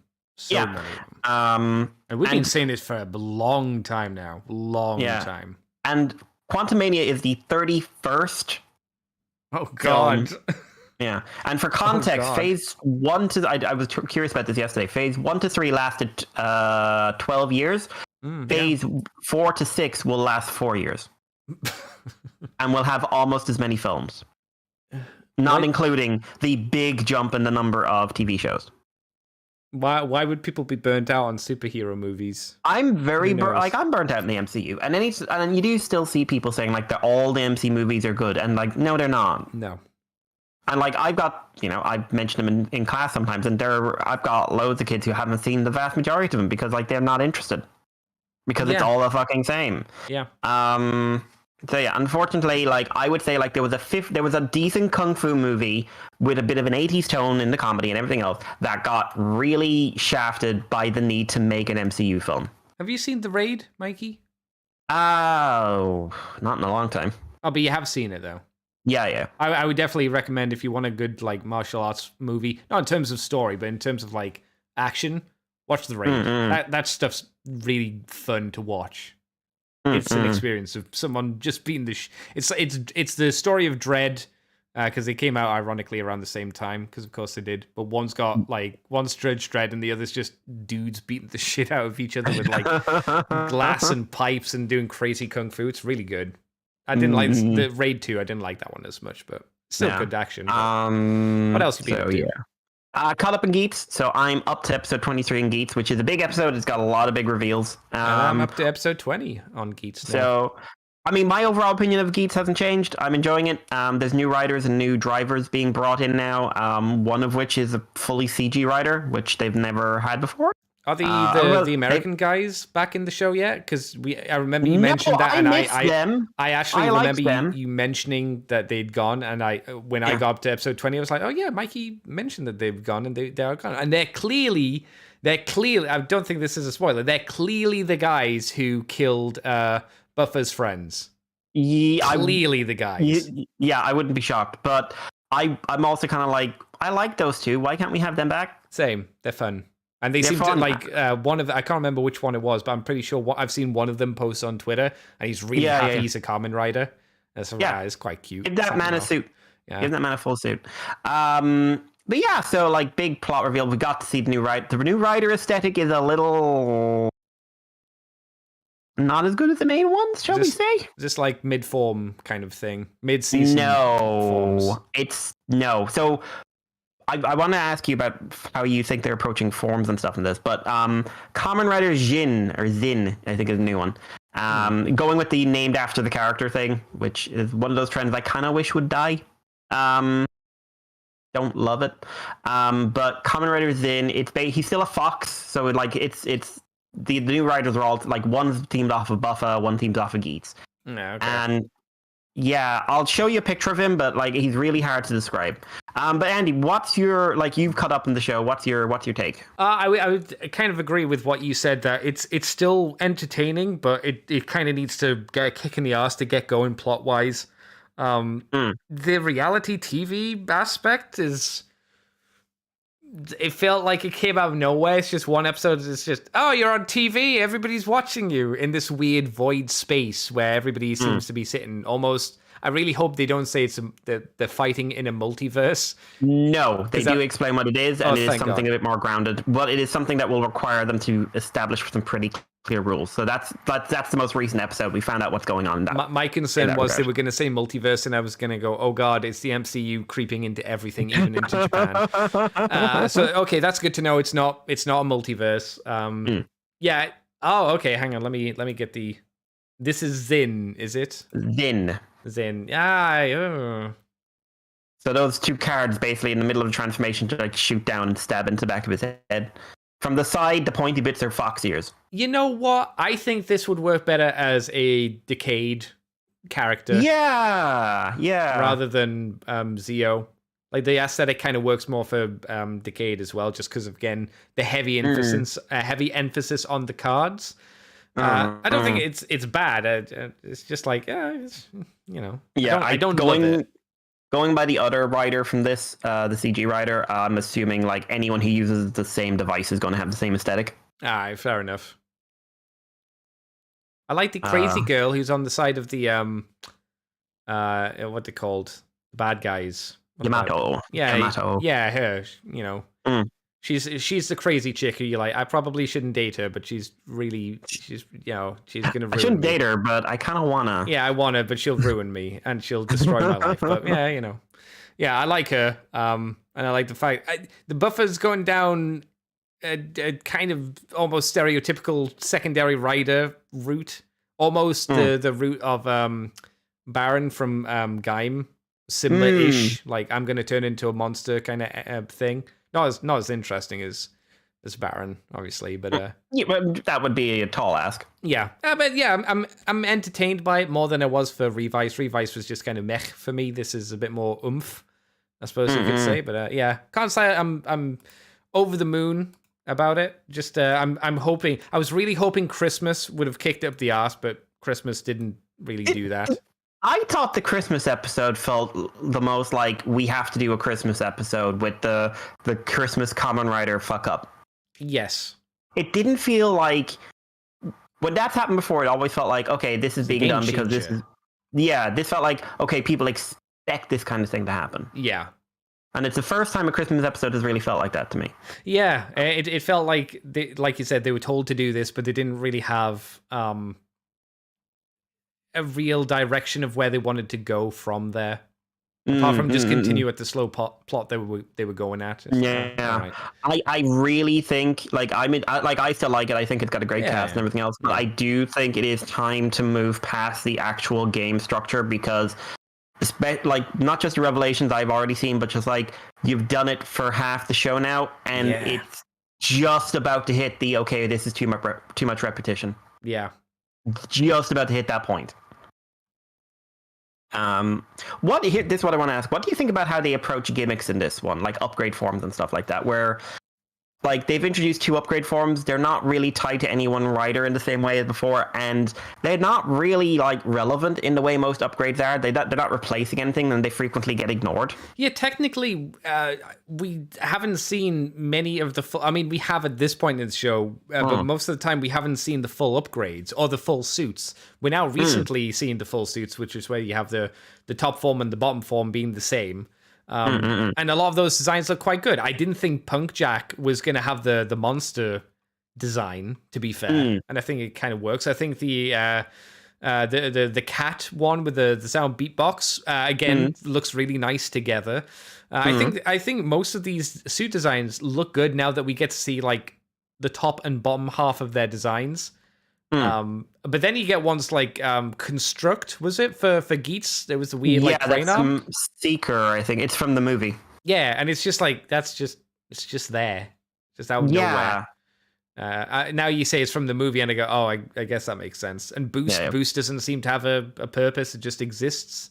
Boost is the game breaker; it's the cheat item. But even then, is it a game breaker compared to having both of the same set? I don't know. Well, they have 2 boosts at one point. Do they? I can't remember. Yeah, that. The first time they use the fever forms, it's boost.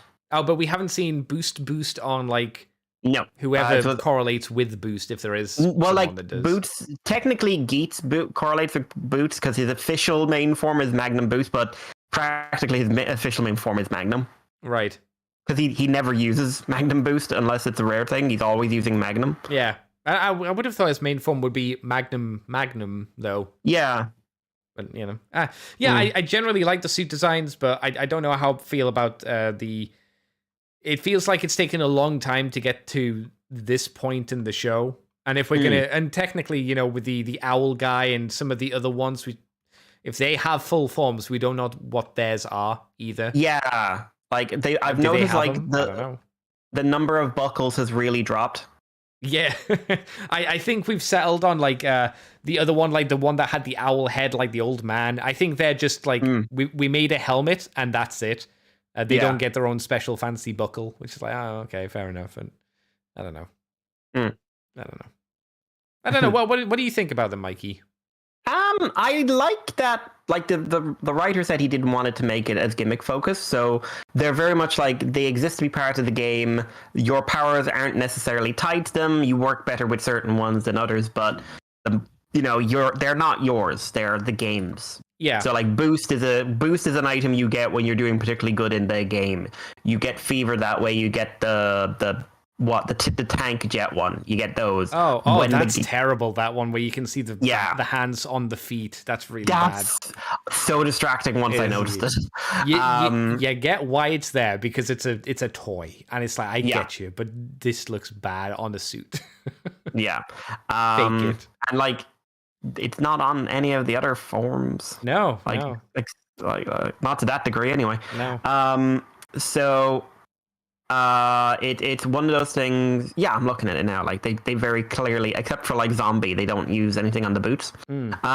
For those ones, but it's okay. As a, like, I do like that it's not like, okay, we're 20, because normally we'd have the most recent upgrade form would be dominating the story right now. Other forms would have been forgotten. There's no forgotten forms in this. There are things that aren't important right now that, because of the way the buckles work, new writers come in, they have to get a buckle. We don't want to make a toy for it. Okay, the wolf gets zombie, the bird gets monster. Yeah, the ones that felt like worthless trash toy gimmicks were like the helicopter blade, the fire hose. Like those ones felt like they were the trash that they were putting in early. It's like, they're not worthwhile, and they weren't in the game even that long. And yeah, like even the game like treats them like that. It's just like no one wants them. No. And then but like the only like and the certain buckles are now like really just like, okay, this is Magnum is Geetz's buckle. We just think like these belong to these writers. Yeah. Tycoon has Ninja. We never really expect anyone else to use Ninja. No. Which I think is interesting and different. And it means we haven't had that sharp jump in power that we'd usually have by now. Yeah, because there's no mid-form guy. Yeah. The closest we've got to the mid-form is the jet tank thing that you mentioned. And that hasn't been in ages. No. Like, when was the last time that was used? I'm just going to look. That was last used in episode 16. God, really? Jesus. I actually thought the gold buckle would be a bit more game breaky because it could just randomly pick a thing from anywhere, but it ironically just picks the ones that we've already seen, which I guess is handy. And again, that doesn't show up much. So yeah, it's interesting, but I like Geets. I like the right, like, you can see the quality of the writer, and I just want more to start happening, and I want like you've just hit a point where I'm going to say need more. Yeah. Because otherwise we're gonna like grind to a halt. Yeah, the game aspect pulls away from the story, which we've seen a lot of shows where it's like this is the thing, and it's like you get like a 90% of a show, which is just not focusing on the main aspect of the story, and then you get 10%, which is interesting small plot development, and it's like I need that to be more 50-50, if not 40-60 in favor of the plot, getting moved forward a little bit. But yeah, so that's my opinion on Geets. Last couple of things, I'll just go to these relatively quickly. I got a lot of stuff coming at once. Random purchase on holiday. I was walking past the shop and they had some like retro toys and stuff, and I thought, I'm just gonna go in and look. And they had like a G1 quick switch for 30 quid. Woo! I was just like, yeah, sure, for that money. And I never buy G1, and so this is the only G1 I have anymore. I don't have any G1. What made you get quick switch? I don't know. It was just like it's a really low price for what it is, and it does do more than most. Okay, I asked because like quick switch is not one of those figures you look at and go, that looks like a cool transformer, like on a weird visual aspect. It's weird. Like, I've been playing with him, and he's actually quite fun to handle. He's not bad, yeah. Yeah. He is very much a much simpler six shot. Yes, yeah. But the transformations are fairly intuitive. They're about as clever as six shot is for like convincing you that yes, this is something different. But like no real challenge to them. But on the other hand, no real gripes either. Yeah, it's G1. It was just like a really random purchase. I don't know how long I'll keep this. I could very easily see this being like, okay, I got it cheap. I'll sell it for a bit more, make a small profit on it. But sure. Do you come with both guns as well? Is he? Yeah, complete? No, he was complete. The only thing he's missing is a few stickers. But he's fun for what he is. I don't know if I'd say like you need to get yourself a quick switch, but don't pay a lot for him would be my big recommendation. Whoops. But yeah, no, he's a bit of a laugh. I finally got one of my big packages I was waiting on. Yes, Rexy is in the country. Oh my god! She arrived while I was gone, which means she's sitting in customs right now. I need to pay that. This is which figure, Mikey? For those not aware. The Hammond Collection Tyrannosaurus Rex from Jurassic Park. Hammond Collection is doing some weird stuff with its choice of characters at the moment, so I'm holding off and like diving too deep into it. But yeah, so that's becoming. But I did finally get the Hiya Toys Godzilla vs Kong. So this is from the line, which is basically an affordable version of Monster Arts. All right. So this is King Kong, or Kong. He's not really king in Monsterverse. He's king in our hearts, Mikey. He's king in our hearts. And yeah, so this is a very movie accurate sculpt. With a really nice dry brush paintwork. Like really, really nice dry brush paintwork. Really good sculpt overall. Like good, like the work and the scars and things like that is really, really nice. Accessory wise, he comes with an axe, which has a very simple and effective way of going into the hand, which is basically you disassemble the axe and slide it into the hand. No pushing past rubbery fingers or anything like that. The axe has really good paintwork on it. Then we come with fists, holding hands, open palmed hands, and knuckle walk hands. Okay. And 3 heads, which is very calm, grimace, and roar. So this figure is very heavy. Way denser than I thought he'd be. Most of the weight seems to be coming from like the shoulders and the sort of central torso. But he's like, when I picked up the box the first time, and the box is like really thick cardboard as well, I was like, okay, this is way denser than I was expecting. Posability is a little limited. From what I've seen from reviews, he's actually a bit more limited than Godzilla would be. Why is that? Is it just how the joints are done?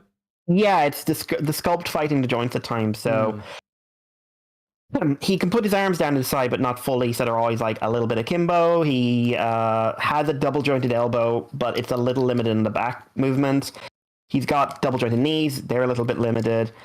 He's only got one joint in the torso. Now it's very expressive. And it's really good swivel. He can do like 180 swivel really easily, and he's got back and forth in it. But it's not like the Monster Arts where it's like 3 joints in the chest that do 15 things. He's got a bit of a spread, but you have to fiddle with the layout of the toy to get a full like jobby to hong spread. Bit of an ankle tilt, but it's mostly rotational.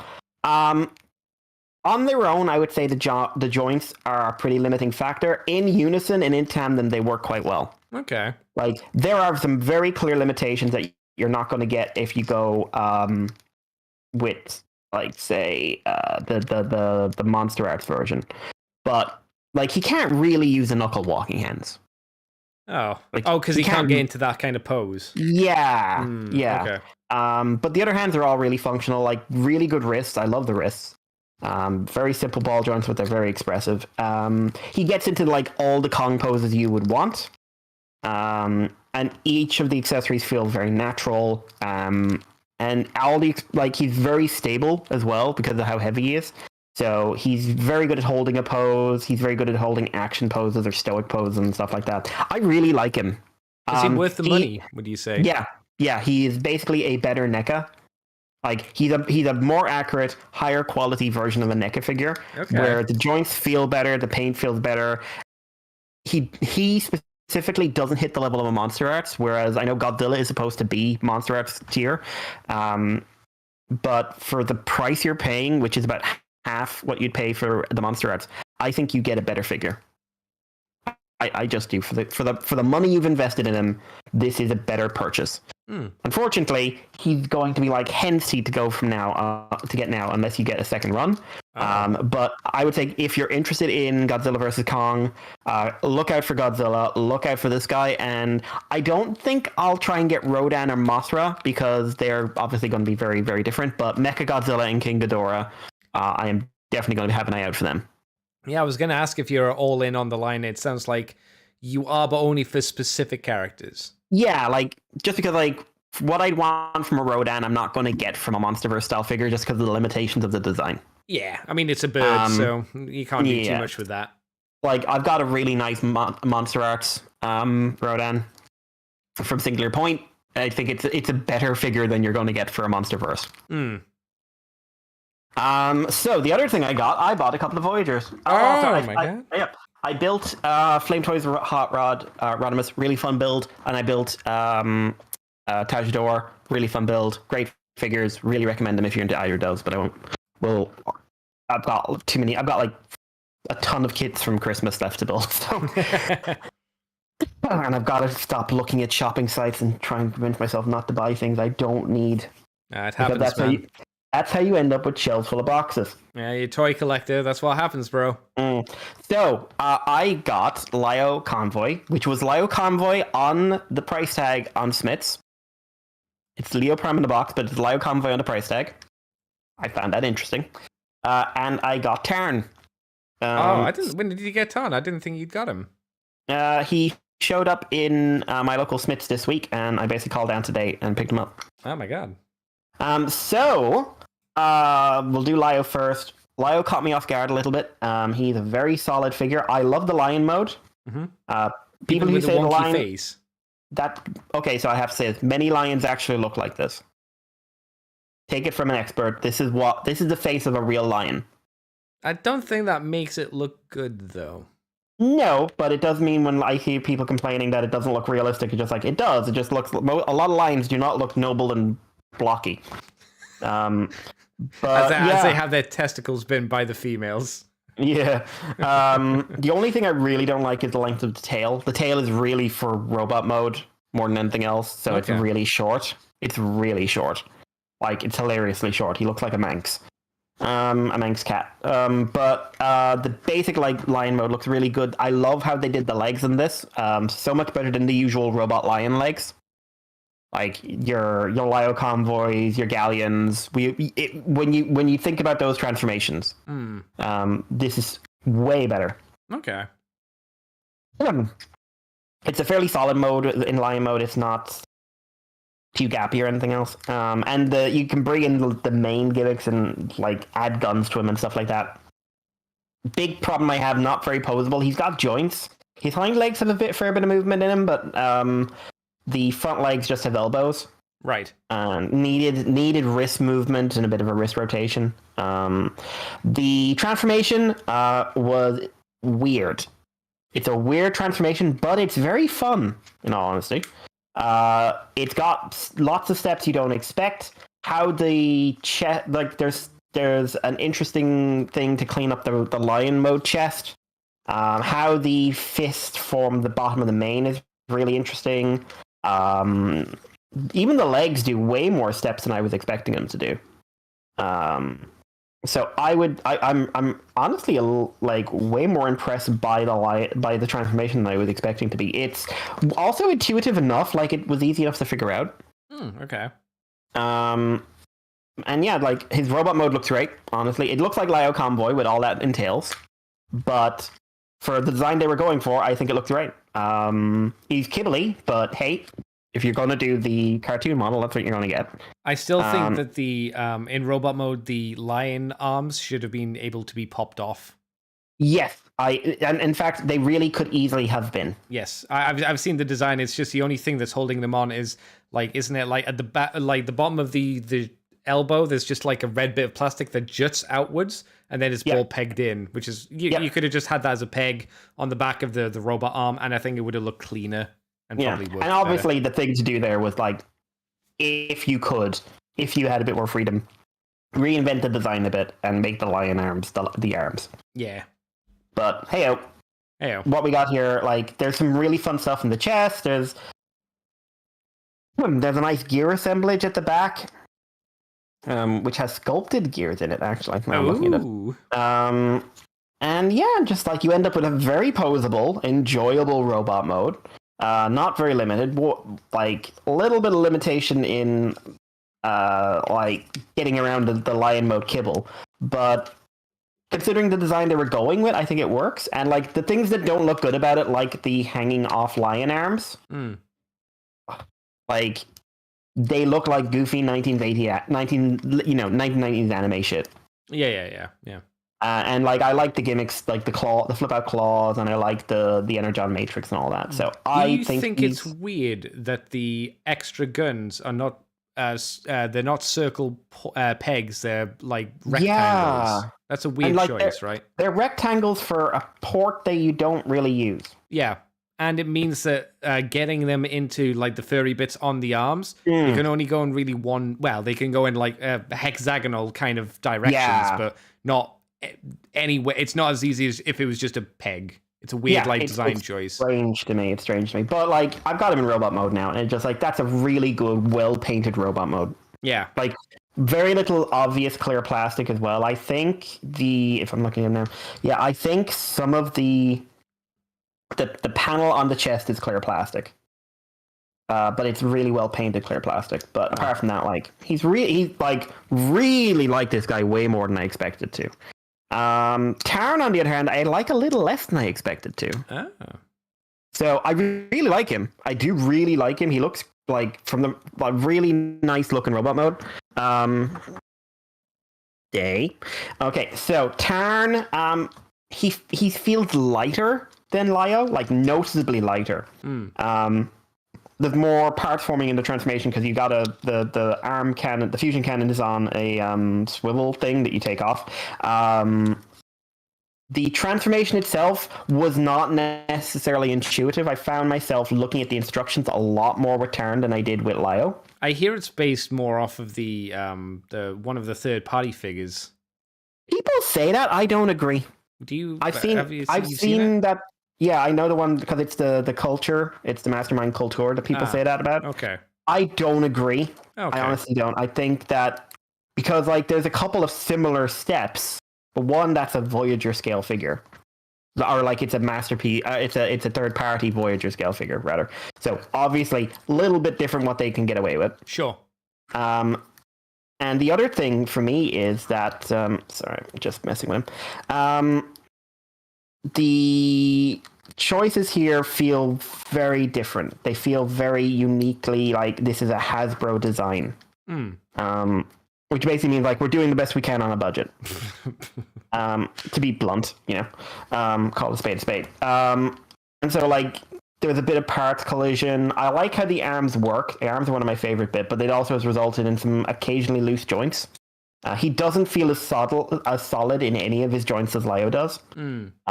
And he's very tall because he's like proper mill proportions. So he's got like super robot anime proportions. So long legs, small torso. But he's flat. Yeah, he's very skinny. Very skinny. Like, it's weird. It's weird to me. Overall, I really do still like him. I should say, like, this is a great figure. Genuinely. It's just like, I expected to love this and like Leo, not the other way around. But both are great toys. I really want to emphasize that. And they both are kind of like, okay, this is what I want to see from Legacy. These kind of design choices, these kind of aesthetics, these kind of character choices. If you're not going to give me like original takes on old characters, then do good versions, interesting versions of characters that we wouldn't otherwise get. Yeah. And like I think Lio is the best Beast Mode Voyager toy we've had. Did you get Inferno? Yes, I don't really like him. Oh, I heard people thought he was all right. I still need to wait for him to come down in price. I want him to go on sale before I grab him, but he's okay. He's just not discussable to me. Aw. He's one you get because you love Inferno. Okay. You don't get him because he's an amazing toy. Okay. These two, like, again, Tarn was my must-have buy, and I'm really glad I got him. But I'm still like, wow, I didn't expect to say this, but Lio is definitely a better figure. From your perspective, kind of thing. I would love to hear if people agree with me. So, Andy, what did you get up to?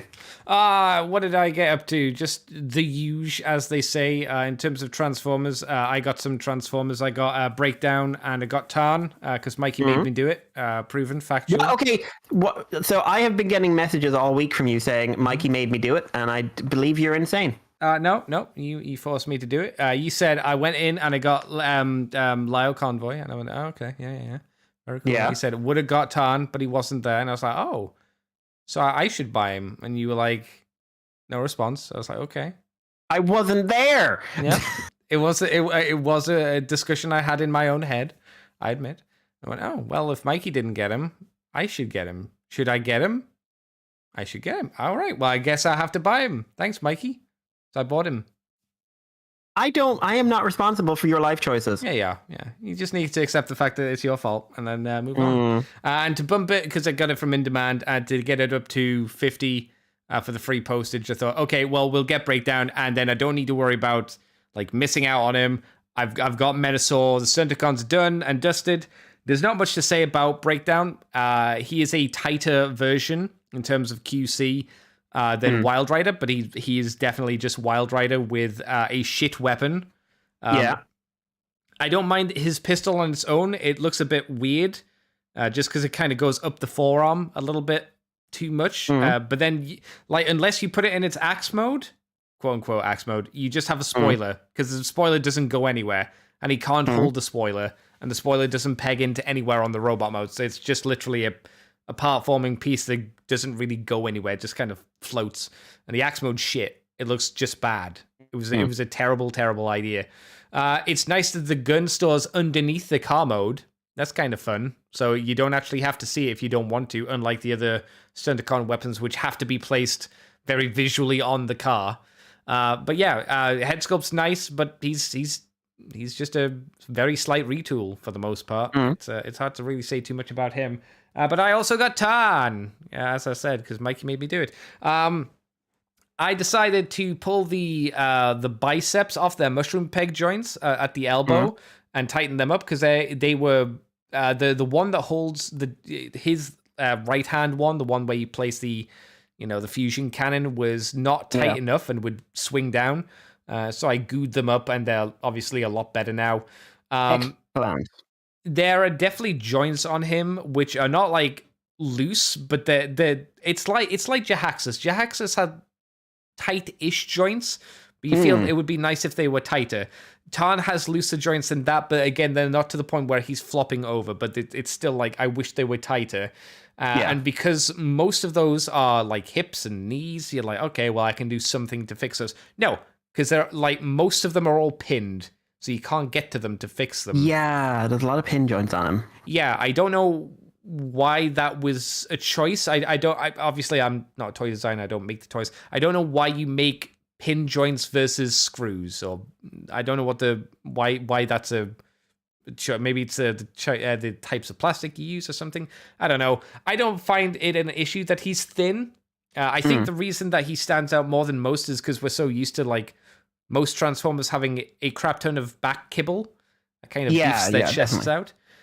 Most of them have something on their back. Tarn doesn't. If you look at Tarn's back, it's clean. It's very clean. Is he too thin? Yes, I think he could be a little bit thicker.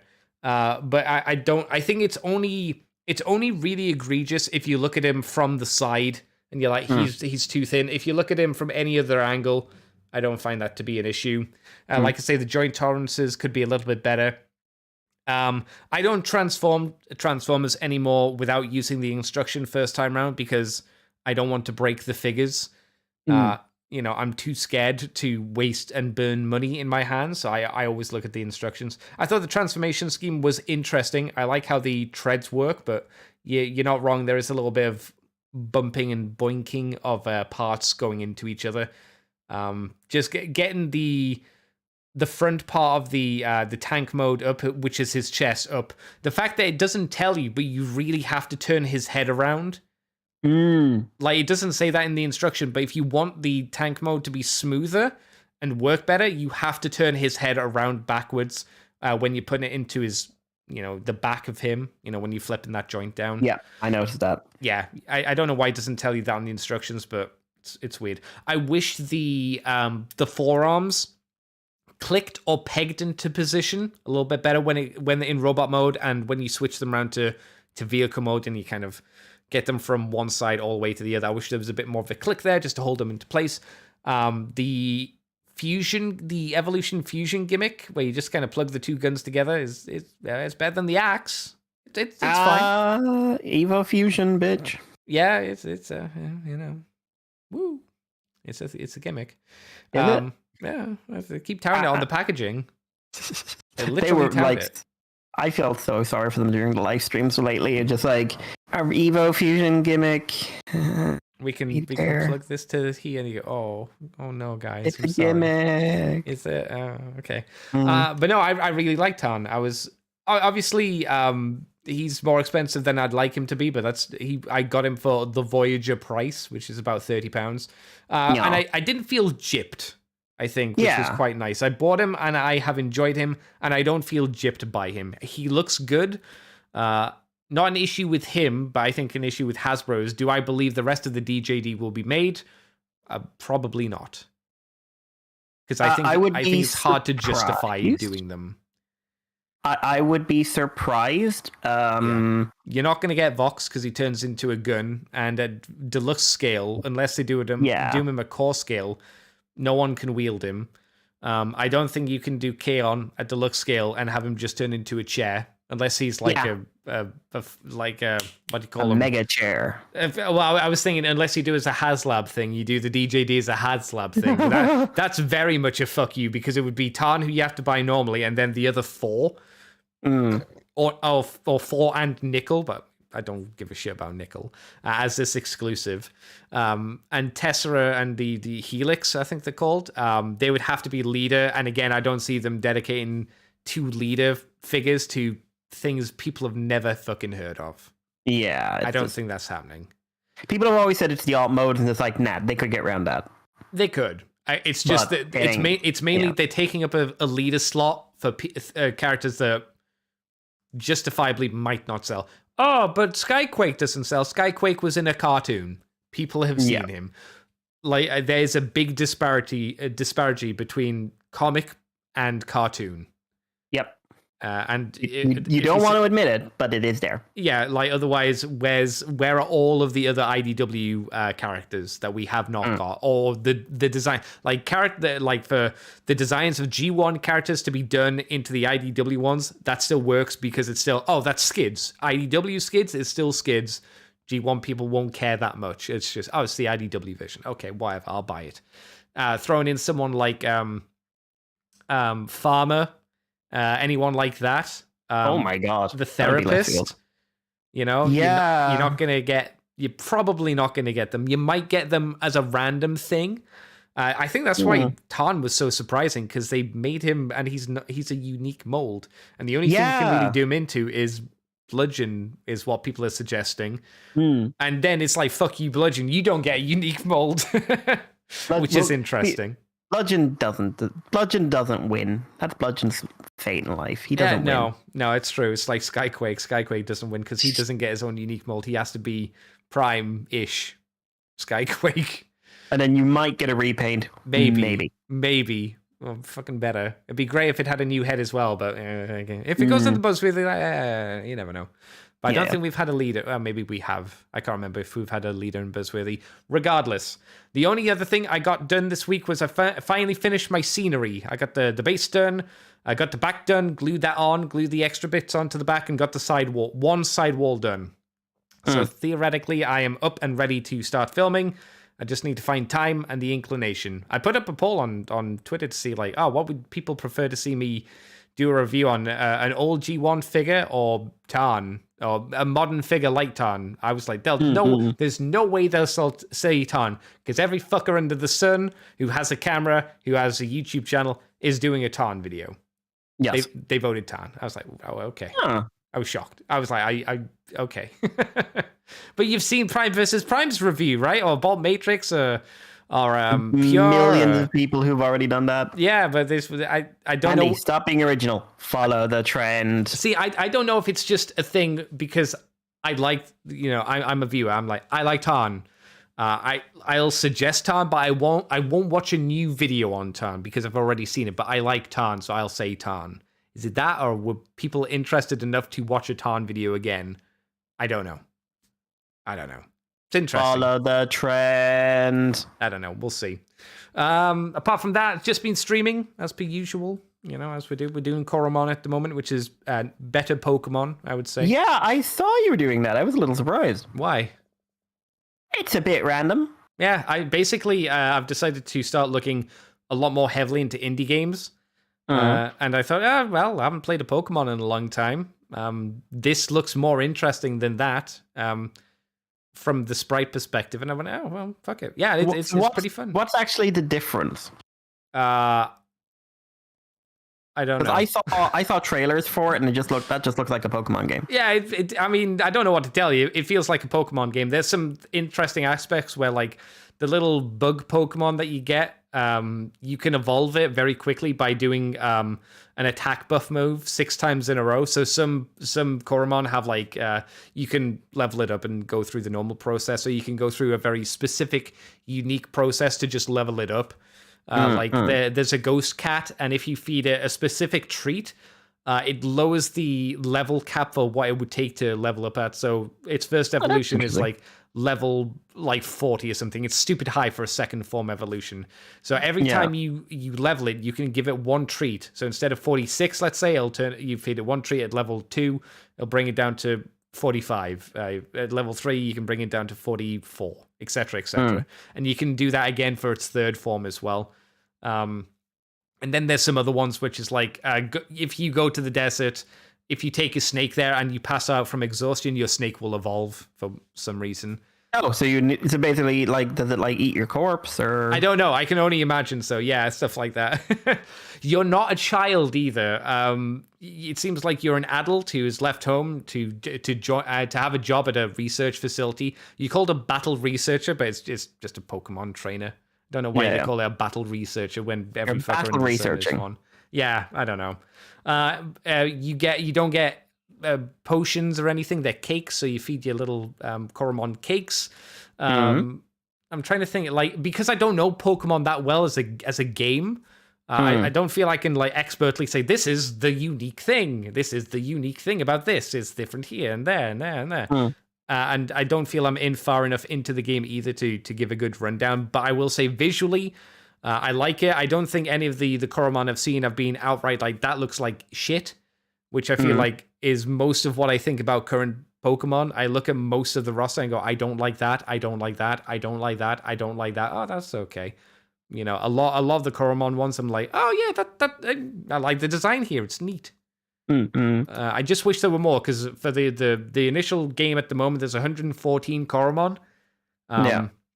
Obviously, I'd like that to be more of 150. Obviously, for the old school Pokemon person that I am, but I'd recommend it if you can get Coromon. I got it for like £8. It's like, you know, not bad. Yeah, compare £8 to what's Nintendo 70. selling? 70. Yeah, you know. You can't get for £8. They still aren't patching properly, by the way. This works. As far as I've seen, Coromon, it works. You know, £8. They announced another update for Scarlet and Violet, and just like, yeah, we're adding a few quality of life things, and we're reducing the number of sprites and wild Pokemon you see in certain areas because, hey, people have been having issues with loading. Oh, so they're not fixing it. They're just reducing the number to fix it rather than. Yeah. Okay. So, but like nothing on the other 15 bazillion patch problems or bug problems that game has. Like, I find that very interesting. Yeah, Game Freaks feels like a lazy company to me. I'm sorry to say. It feels like they've realized they're rich. Yeah, like I think Game Freaks gave up a long time ago. I don't want to say they're the Japanese EA or anything like that, something crazy like that. But it feels like they don't give a fuck. I feels like Koei Tecmo cares more about their games. Granted, when they put out a Dynasty Warriors, it's usually the same fucking game, but it works generally speaking. I don't know. Game Freak. I don't have a good feeling about Game Freaks, but again. Coromon, if you're interested in monster taming games, feels like a solid one. And I've been playing Forgive Me Father, which is a 2D-ish, Doom-styled Lovecraftian shooter. You can be a female reporter, or you can be a priest. They have different powers. Chose the priest, so I've been using the power of God to fight. And it's fun. Have you just been running around saying the power of Christ compels you? I have done it now and again, because you do pull out a cross when you want to heal. It's one of your abilities. So, yeah, you get to level up as well as you go through the game, and you get to make your guns better. You can just be better, or you can make them more Cthulhian. So I've made a fish shotgun. So the bullets do more damage. There's bigger spread, and the bullets ricochet. Yeah.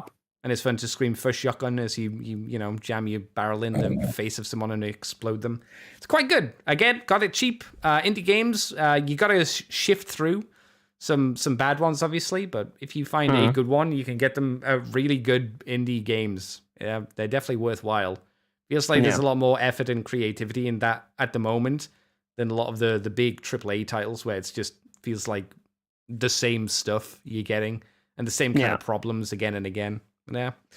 Yeah. Apart from that, I'm just watching Deep Space Nine, and I watched Spy X Family. I don't know if I remember said that last time. I've now finished the first proper season. It's okay. It's wholesome. Yeah, it's fine. I don't love it as much as some people do, but yeah, it's okay. So I think that's where we're gonna have to end the show, Mr. Mikey. Yeah, we do have one question, but I'm going to leave it for next week because we ended up having more to talk about this week. So I did get your question. It is in the queue. We will deal with it next week. We'll be all caught up. Yeah, cool. Well, thank you, Mr. Mikey, for joining me on the Poopcast, and thank you, audience, for joining us. If you want to join us live on stream, where it's going to be 8 o'clock in the UK time next week, on YouTube as Moonbase 2 Transformers podcast. That's where you can download the show as well, or you can come over to Twitch, where it's on the Decade Andy show. XL Hedge threw out a quick one. Any thoughts on the Hogwarts drama with Silvervale? People are being mean on the internet. I'm shocked. Please treat people as you wish to be treated, not as you feel. Well, basically, I could say something very mean here, but basically, if you're reacting to something on the internet, no matter what you're doing, no matter what you're saying, no matter what your cause is, whether it is something that has very deep meaning or where something where you are the only person fighting it, if you're not able to be civil to people about it, then it's not like you're running a big protest or fighting an atrocity face to face. You are sitting there at home on the internet. Don't be a dick. Don't be a dick. Don't be. You're hiding behind a screen. Don't use that as an excuse to treat people like shit. That is my thing for that, because people don't be a dick. And it's advice for Silvervale, but obviously it doesn't matter because what's my advice worth? But I would say you got to be prepared for there being assholes online, and you've got to unfortunately develop a callous.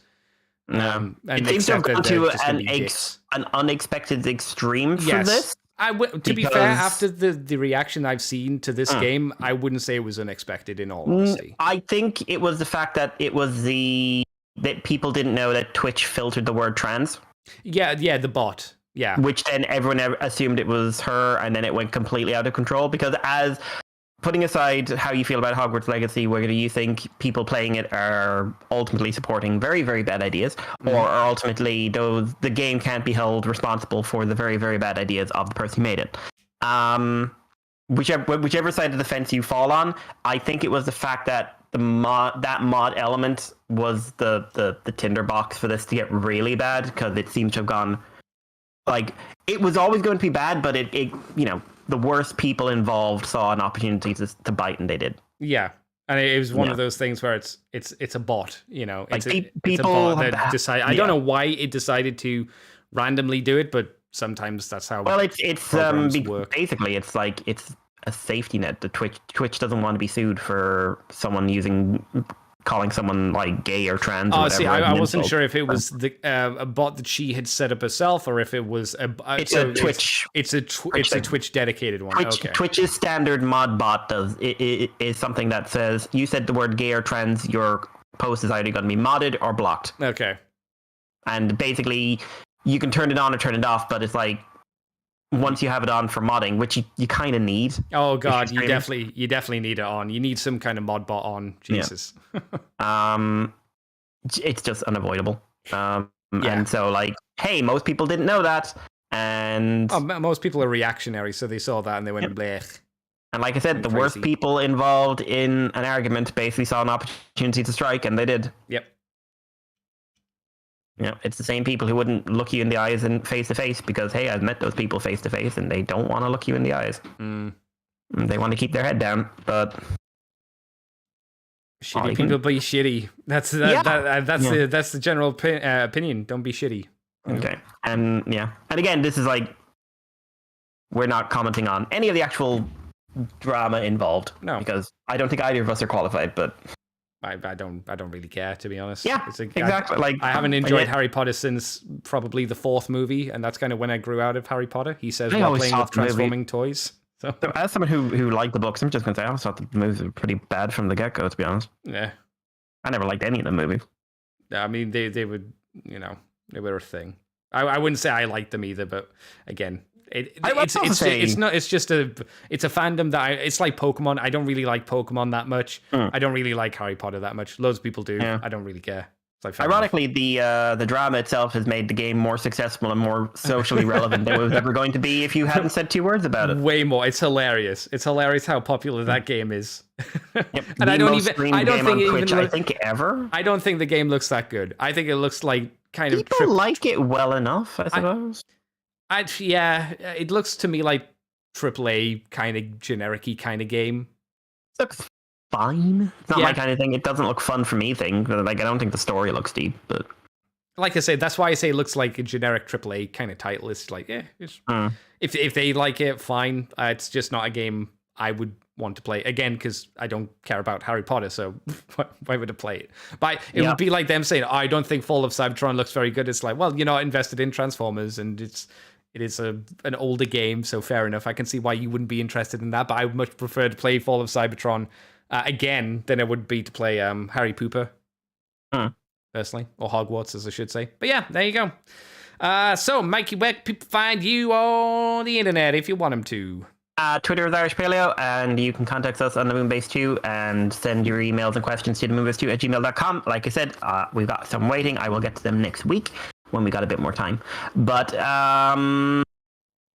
got a ton. Facebook, Libsyn, Patreon, CC Bunker, everywhere else. Contact us if you would like to. Apart from that, Andy, what about you? You can find me on Twitter as Decayed Andy, as in a rotten, fleshy corpse of a person, not a 10-year period.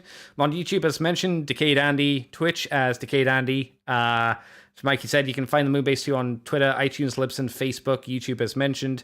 We're on patreon.com/Moonbase2. If you do $2 each month, you get From the Files to Teletron 2 early.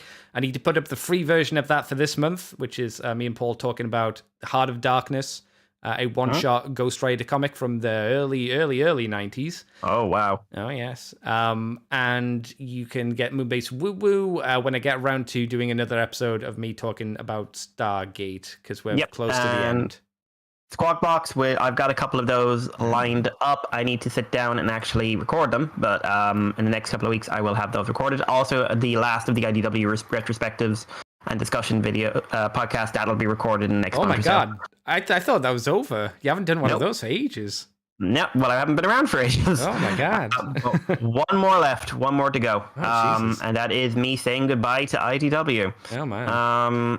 We've gotten really good feedback on the Squawk Box. Yeah, I noticed. It's like the highest views on the YouTube channel. Yeah, really good views on YouTube, really good feedback on Twitter and Facebook, and I think on TFW, actually. Really big thanks to everyone who's been giving feedback on that. People, it seems to enjoy it. So Chris will come on when I have something to put Chris on, but next couple of people will also be TFW related. Oh. I won't say who. Limited options, but and then a few other people, and then like I said, if you're interested in coming on, let me know if you got a topic. We can sit down, have a chat, see what we can hash out. Wow. And all right, well, thanks everybody for coming on by, and we will see you next week for hopefully there'll be some news, but who knows if there will be. All right, bye everybody.